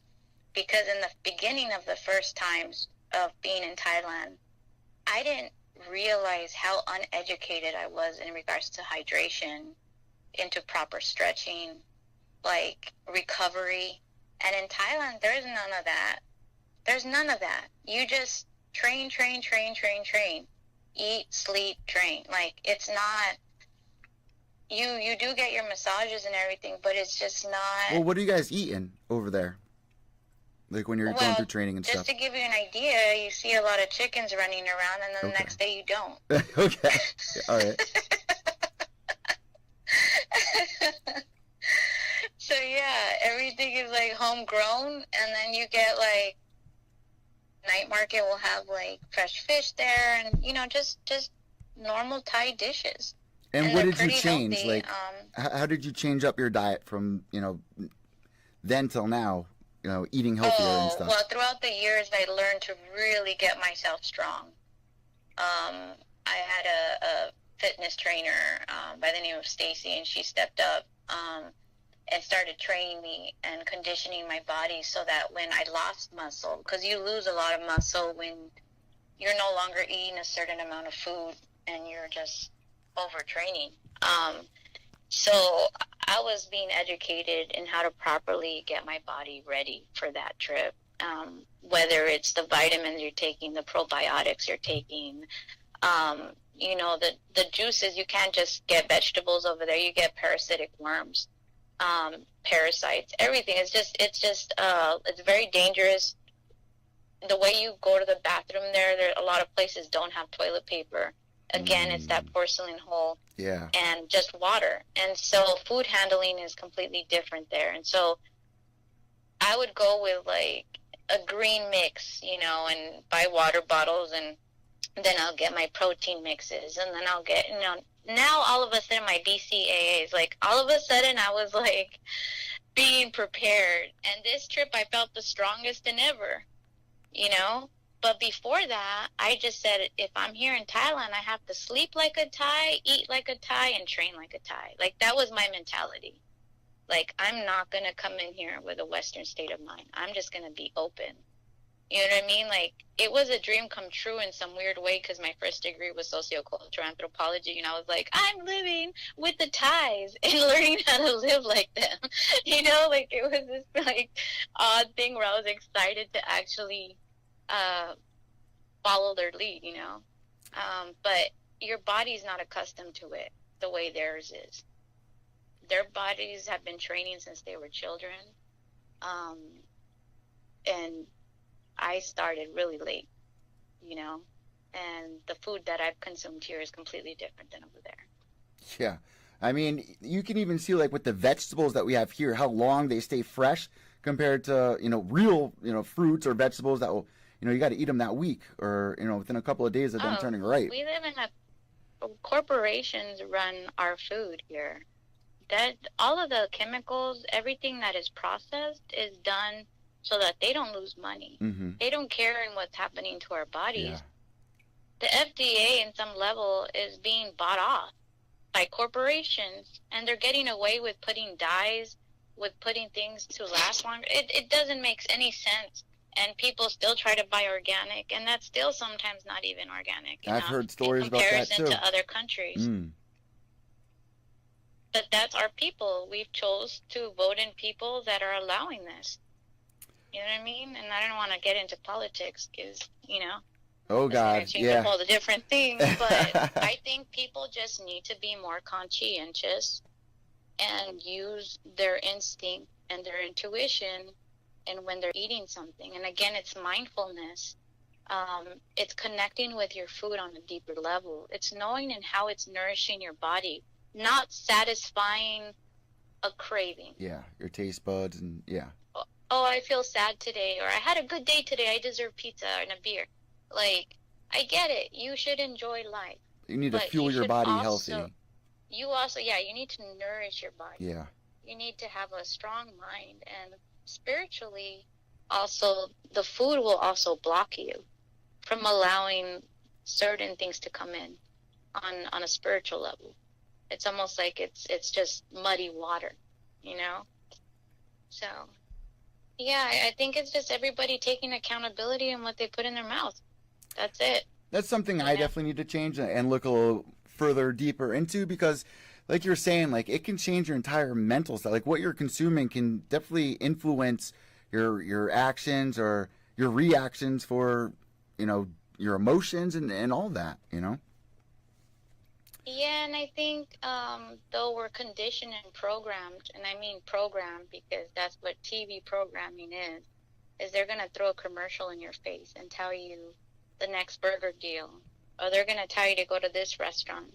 You don't even know how those things are prepared.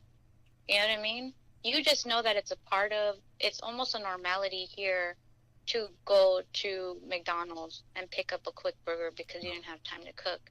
Like, it's about proper preparation. When you go to the store, it's reading the ingredients, it's meal prepping, it's just understanding that if, for instance, salmon, is it farm raised or is it actually caught? You know what I mean? Like, there's a huge difference on what nutrition you're going to get from a salmon that is farm raised compared to it naturally being fished. But that's, again, searching for information. I was forced. I felt like God was like, I'm going to stop you from everything you're doing right now, and I'm going to have you focus on yourself, because you've been fighting for this movement. You're trying to fix this business or you're trying to help these fighters, but you're not helping yourself. And I was depleting. I was done. You know what I mean? Putting your body through the ringer. And when I was forced to heal myself, and obviously I got other things that helped heal me, like my family and my ADA and all these other factors, you know, I had a closer relationship with God, but it was just like, suddenly I connected with food, and suddenly I connected with everything I was doing. Even my subconscious, like when I started thinking something, I started realizing that I was creating a vibration in my body. The minute I had a bad thought that was created, in a few minutes, I allowed that to ruin the rest of my day. I know that. And I was giving that power. And I was like, oh my God, look at the way I'm talking to myself. Look at the way I'm talking to other people, and I don't realize I'm creating this vibration. And that's where I started being more conscientious about what I was eating, what I was saying, what I was doing. So let's jump back into where we were just talking about with you having to prove yourself again, going in there, having to hold the mitts for, you know, some of the top athletes over there for ONE FC and all that. I mean, what happened after you went in there to prove yourself, like, I can coach, I can manage? Where does the story lead from there? So from that point on, like I said, I had fights scheduled in Thailand, China, and Japan to fight. 2 weeks again before I fought, my knee blows out in the middle of running. And it was a moment again where I was like, you either can, you're across the world right now. And at this point, I had a lot of more people really just excited about this journey. They knew only certain people have known this story. It was a big deal for me to actually publicly say this whole story for me, because I was so afraid that people will get a bad idea of Thailand or or not completely understand it. Plus I had to process it in a way and understand that it was all for nothing. Like, you know, like I had to know that this was for a higher purpose. This was to share a story that people can possibly connect with and know that they have to follow their heart and follow spirit on a deeper level, because it will take you places. It will change the world in its own way, you know? This has been a really therapeutic interview. Like, it really, like, you felt me, like, remember some things. Like, we were talking about, like, the third eye and stuff like that, and I've been through some things where it's like, you know, you have revelations and stuff like that. I've also, like, eaten mushrooms and gone through all that spiritual stuff, and you're really bringing back a lot of things that I realized that I just lost touch with. And I think I needed to hear some of this again, especially with what I've been going through this week. Even the moments that we talked before this interview was just so calming and soothing. Like, your entire story is going to help so many people out there, even if they're not out in Thailand, even if girls are listening to this. Like, a lot of people that listen to this are between the ages of 16 and 29, I think it says on my analytics. You know, the people deal with a lot of struggles in high school and stuff like that, and I feel like your story is definitely going to help people. And this is why I really think you should, like, write a book or something, because it's literally, I feel like I just been sitting here listening to like watching a movie. Like, I'm playing your story in my head as you go, and it's so inspirational, and it's going to help people out there. So I really thank you so much for, you know, feeling able to do this interview, feeling able to share the story. You did not paint a picture of Thailand in a bad way. You know, you think about it, it's like, here in America, I've been saying it the entire interview, it's like we're so brainwashed by media and TV and music and stuff like that.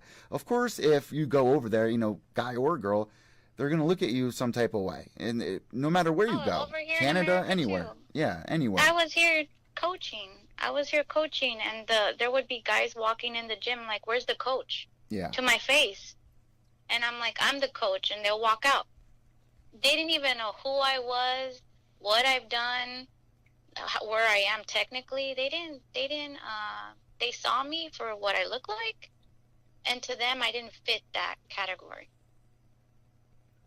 So it didn't just happen in Thailand. It would happen here. You know what I mean? And before this trip to Thailand, this last one, I connected with a coach, Felipe Ramos and Christina, in Team Sandoval. I think you've actually interviewed Jordan and some of the other guys there. Shout out to Jordan. Jordan. Yeah. Good people. Oh yeah. And he helped me find what it was to be a student again. It was like I had this role as like wearing all the hats at the other gym. It's almost when I would train, but they were like, "You're the coach, though." You know, like it kind of almost went away of like my training and that focus. And I would end up training myself a lot. Or I would jump in with certain fighters and spar, or I would jump into classes, but it wasn't still that. I needed a real coach. I needed somebody who pinpointed everything that was going down with me mentally, physically, and where I was self-sabotaging myself with training. You know what I mean?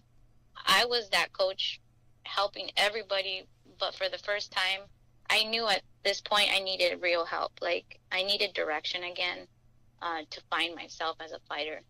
And it was a blessing when I met Felipe, and he's such a technical nerd, and he just, like, broke it down for me. Like, straight up broken down for me. And I started learning Dutch style. He got me back to my roots in boxing. He does Mexican style boxing. You know, and then it was obviously traditional Muay Thai as well. He incorporates all of it. And, you know, he has successful fighters. They're all champion fighters at that gym. But even his wife, Christina, did a photo shoot for me. And I said, "Oh my God, you know, how much is it?" She's like, "It's free. We believe in you. We want to promote you." You know, like, it was suddenly, it wasn't me giving. It was just, they gave from the heart, and they welcomed me into their fight family. And I found myself again, that fighting spirit. And that's where you are now today, still, correct? With that gym? No, so I moved to Vegas. All right. I just moved to Vegas, and I was so sad leaving Team Sandoval. And now I'm with Alliance Muay Thai, with Kushan and his wife Sunny and their whole team, and they're amazing. Felipe suggested that team, and that's who I went with. And they're amazing. They're amazing. I've been training again, and I'm back in that rhythm. But and being here, I also connected with Al Rodriguez from Iron Shin Muay Thai. Shout out to Al. Yeah, shout out to Al for connecting us. And that's what I'm also announcing, is that we're going into partnership, and we hope to bring change to the Muay Thai community. So when you say partnership, can you expand on that a little bit? Yeah, we're going to be working with Iron Ship Promotions together, running it together. This is exciting news because you guys have brought me a lot of fighters.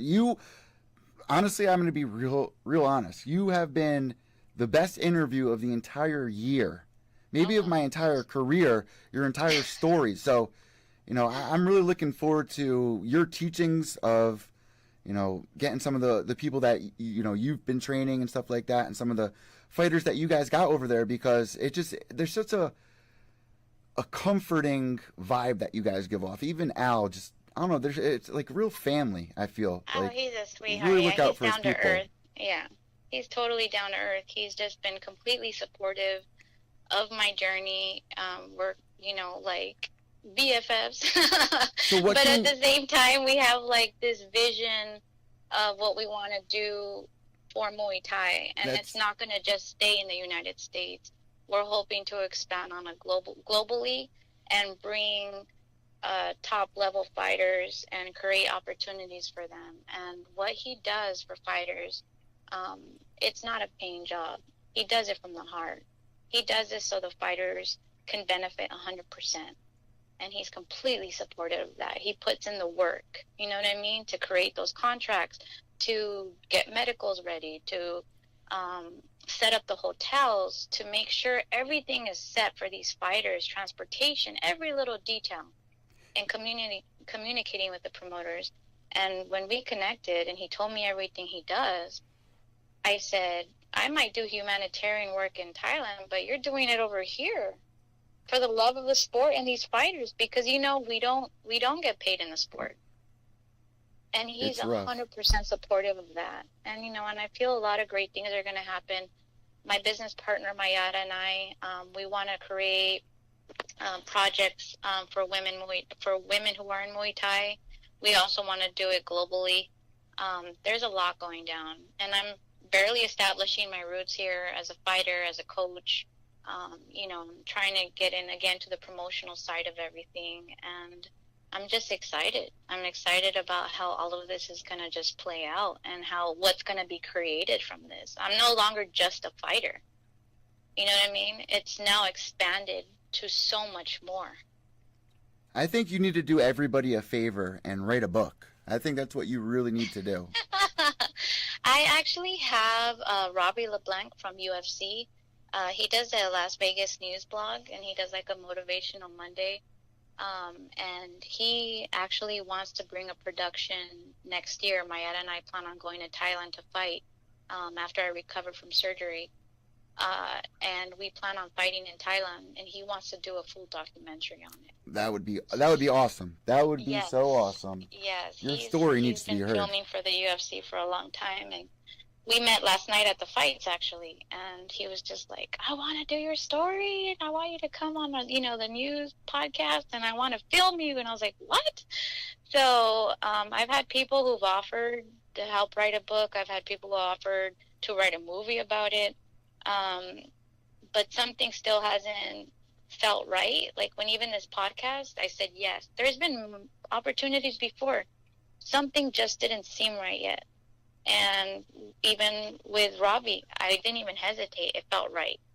With L, it felt right. You know what I mean? I follow by my intuition a lot of times. Respect that, 100%. And you know what? You were talking about Jordan, and we were talking about Al and what he does. He actually told me this afternoon that he spent all day setting up for the next line fight event that's going to be out in LA. Actually, LA Coliseum. I'll be there with him. Yeah. So big things for Lion Fight, man. I mean, I've been to a whole bunch of their events here on the East Coast. If you guys want to check them out, they're always at Foxwoods here in Connecticut. But not only that, they're over on the West Coast, and now they're going overseas. They were just out in like London. They're going all different places. Yeah. It's exciting, and one of the biggest Muay Thai I just had a promotions. meeting with him, with Scott Kent, on Monday. He's such a good guy. I love Scott. Oh my God, he's amazing. And we both got so excited discussing just Muay Thai. Like, his vision for the sport and bringing full rules Muay Thai and keeping it authentic and keeping the Thai music, doing the white crew. Obviously, there's limitations. He just, signed up with CBS. Yes. And Access TV obviously limited on how, he can do the production in this. But he's doing his best to keep it authentic. And that was our whole conversation. We talked, over an hour, just talking about the love of the sport, where he started it, what it's done and how it grew. And Al connected us, and that's what's always so special to me. Even in Thailand, Mr. Kiat, he's from the WBC Muay Thai and Asian Boxing Committee, and WBC Cares. He's helped me do a lot of the humanitarian work also in Thailand, working with the WBC Cares with kids in hospital, and it's like big champions helping little champions. It's just like I've met so many people. And I feel God's aligned me with so many people so that this message keeps getting pushed through, and it's a message of love and unity. And that's what it is. It doesn't matter what color you are. It doesn't matter what country you came from. It doesn't matter you're male, female. It's all about where your heart is in the love of the sport. And when you share that with someone else, amazing things can happen. Before I let you go, the one last thing I really want to ask you is, what do you see by the end of this year becoming of what you're doing with Al? Like, what's the goal here? What do you guys like to accomplish by the end of the year? We only got 2 months left. How does the rest of the year look for you, planned out here? It's going to be a creative process. I mean, we connect all the time, and we talk about things that we want to do. But I think the most important part is first getting organized, especially now that there's two people in the mix. It's not just, he's been running this business for so long. He's been in the sport since 2011. He still has his life that he does as an engineer. He's amazing. He, creates time for everybody else. He's a giver. But I hope that me coming in, not only with my business background and education, but also the love of the sport and understanding where the fighters come from, that we can bring something different to the table. And that makes me feel really comfortable that somebody like you is a part of Iron Chin now. So that's a huge announcement. And JJ, I want to thank you so much. This has been such a pleasure and honor having you on. I can't wait for people to have their reactions to this, because my DMs are going to be blowing up. This is one of the biggest podcasts, one of my favorite podcasts I've ever done. Just sitting back, hearing your story. Like, usually, thank you so much. When fighters come on, I usually have I like it to be natural. Like, I don't like sitting there with a pen and paper and having all these questions read out. I like having an actual conversation, and you just took the wheel and just allowed me to just sit back and listen. And I really want to thank you for that as well, because there are a lot of things that you brought up during this interview that really connected with me and what's going on in my life. And I really hope that someone out there that is listening to this podcast or watching this podcast on either Spotify, iTunes, Podbean, wherever, that they can at some point in your story relate and just find some comfort, because I felt a lot of comfort here with having you on the show. Jessika L. Lopez, you are amazing. I want to thank you again, but where can people find you on social media after they hear this interview? So I'm on Facebook as JJ, and in Instagram, JJ Naxin, Naksin, JayJayNaksin. And honestly, it's an open platform for anybody who wants to message me, talk about their journey, anything they're going through. Honestly, I feel like I was put on this earth to help people and coach them. I love coaching for that reason. It brings, it's so raw. And so if anybody has anything that they want to discuss, I'm open to it as well. If you're going to get ready to go to Thailand and need some pointers on how to get ready to go there, I'll be happy to help you. I lived there for over 2 years total. So, on fighters here in America, even if it's your first fight, I'll be open ears. You know what I mean? Listen, I really need you to send me the clip of that you said that you have of the crowd rooting against you, pointing at you. You said you have that clip, right? Yeah, I would have to edit it if they find it. Yeah, I have like, everybody gets mad at me because I didn't jump on the social media scene right away. And they were like, you don't post pictures till 5 years later. Everybody forced me on this trip to post it. I still have thousands of pictures from this trip that I haven't even posted. So if anybody who starts following me, just to let you know, I'm sorry if there's going to be photos from like 2011. It's all good. It's all good. You've had an amazing story. So even just seeing just like little clips or photos and stuff, it's going to make it even more real. Like, hearing the story is one thing, but when you see it, it's an entire different thing. And that's why I really hope to see your documentary one day, see a book out about you, because this has just been very inspirational. Very like the new age Mulan here. That's what I'm calling you. You're Mulan. I just want to say thank you so much again for creating this platform to share my story. Again, I felt completely comfortable to do so with you. And I appreciate your honesty and that you were so raw about your personal experience. I wasn't actually disappointed that the interview didn't happen. I even told Al, I don't even care about the interview no more. I want to make sure he's okay because I didn't hear from you. It worried me. And I knew there was an ugly feeling in my gut, like something's not right. And when you said, I'm going through this problem, I just want you to know that you have listeners, again, that are also probably going through the same thing, and sharing openly in how you overcame it or how you're dealing with it or how you're processing it is going to affect people in such a positive way. Are you trying to make me cry right now? Are you? No. So I'm about to. No, but I just want to thank you so much, honestly. I know you put so much time and effort and energy into this, and this is where your heart is, and keep doing what you're doing. It's beautiful. Thank you so much. I'm literally like choking up right now. If there's anything else that you want to get on the table, sponsors, anything at all, the floor is now all yours. Yeah, of course, Iron Shin Muay Thai. Crew Rex, Lily Rodriguez, the Orquídez family, Muay Thai School USA with Robin Hart, Team Sandoval Muay Thai, Alliance Muay Thai, Nornaxon, One King Tong, Mr. Kia from the WBC. Um, just all like my little Earth Angels, Larnie, Sona, and Sarah, Mayada, my family and friends who have just been there for me. So much support and so much love, and I just couldn't be so blessed like the way I am right now. Man, I'm leaving this interview with such good energy right now. I want to thank you so much for that. And I really hope that other people out there are feeling the same energy here, because life's so short. We get these very small windows of happiness in life. And right now is one of those windows where I just feel blissful right now. So I want to thank you so much. This has been a pleasure having you on the show. Thank you so much. And stay on that vibration. Remind yourself, ground yourself. You know what I mean?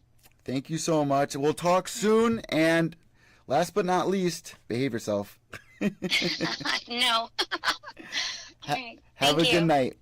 Have a good night. Thank you, everybody. There we go. Wow. Wow, guys. Wow. I am taken back by that interview. I really hope that you guys enjoyed that interview. That was something else. I'm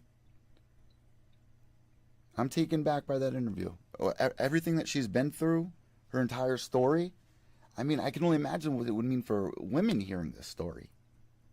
Let me know what you guys thought about this in the comments down below, because I think this might be my favorite interview I've ever done, where it's just like so real, so raw, a real story. I'm satisfied. I am really satisfied with this interview.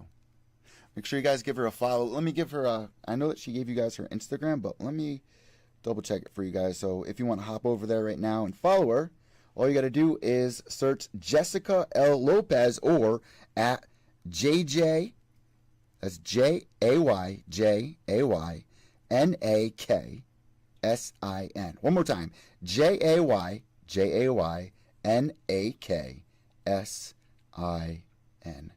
Jessika L. Lopez, everybody. I hope you guys enjoyed this interview. Make sure you subscribe down below if you are a new listener here on the podcast. I know we got a whole shit ton of new subscribers here on YouTube. We're killing it on iTunes, as always. Podbean, Stitcher, Podomatic. Now we're on Spotify, guys. Man, I've never been this emotional on a podcast before. So I know some of you guys are going to be making fun of me, but the guys out there, the people out there that are feeling this,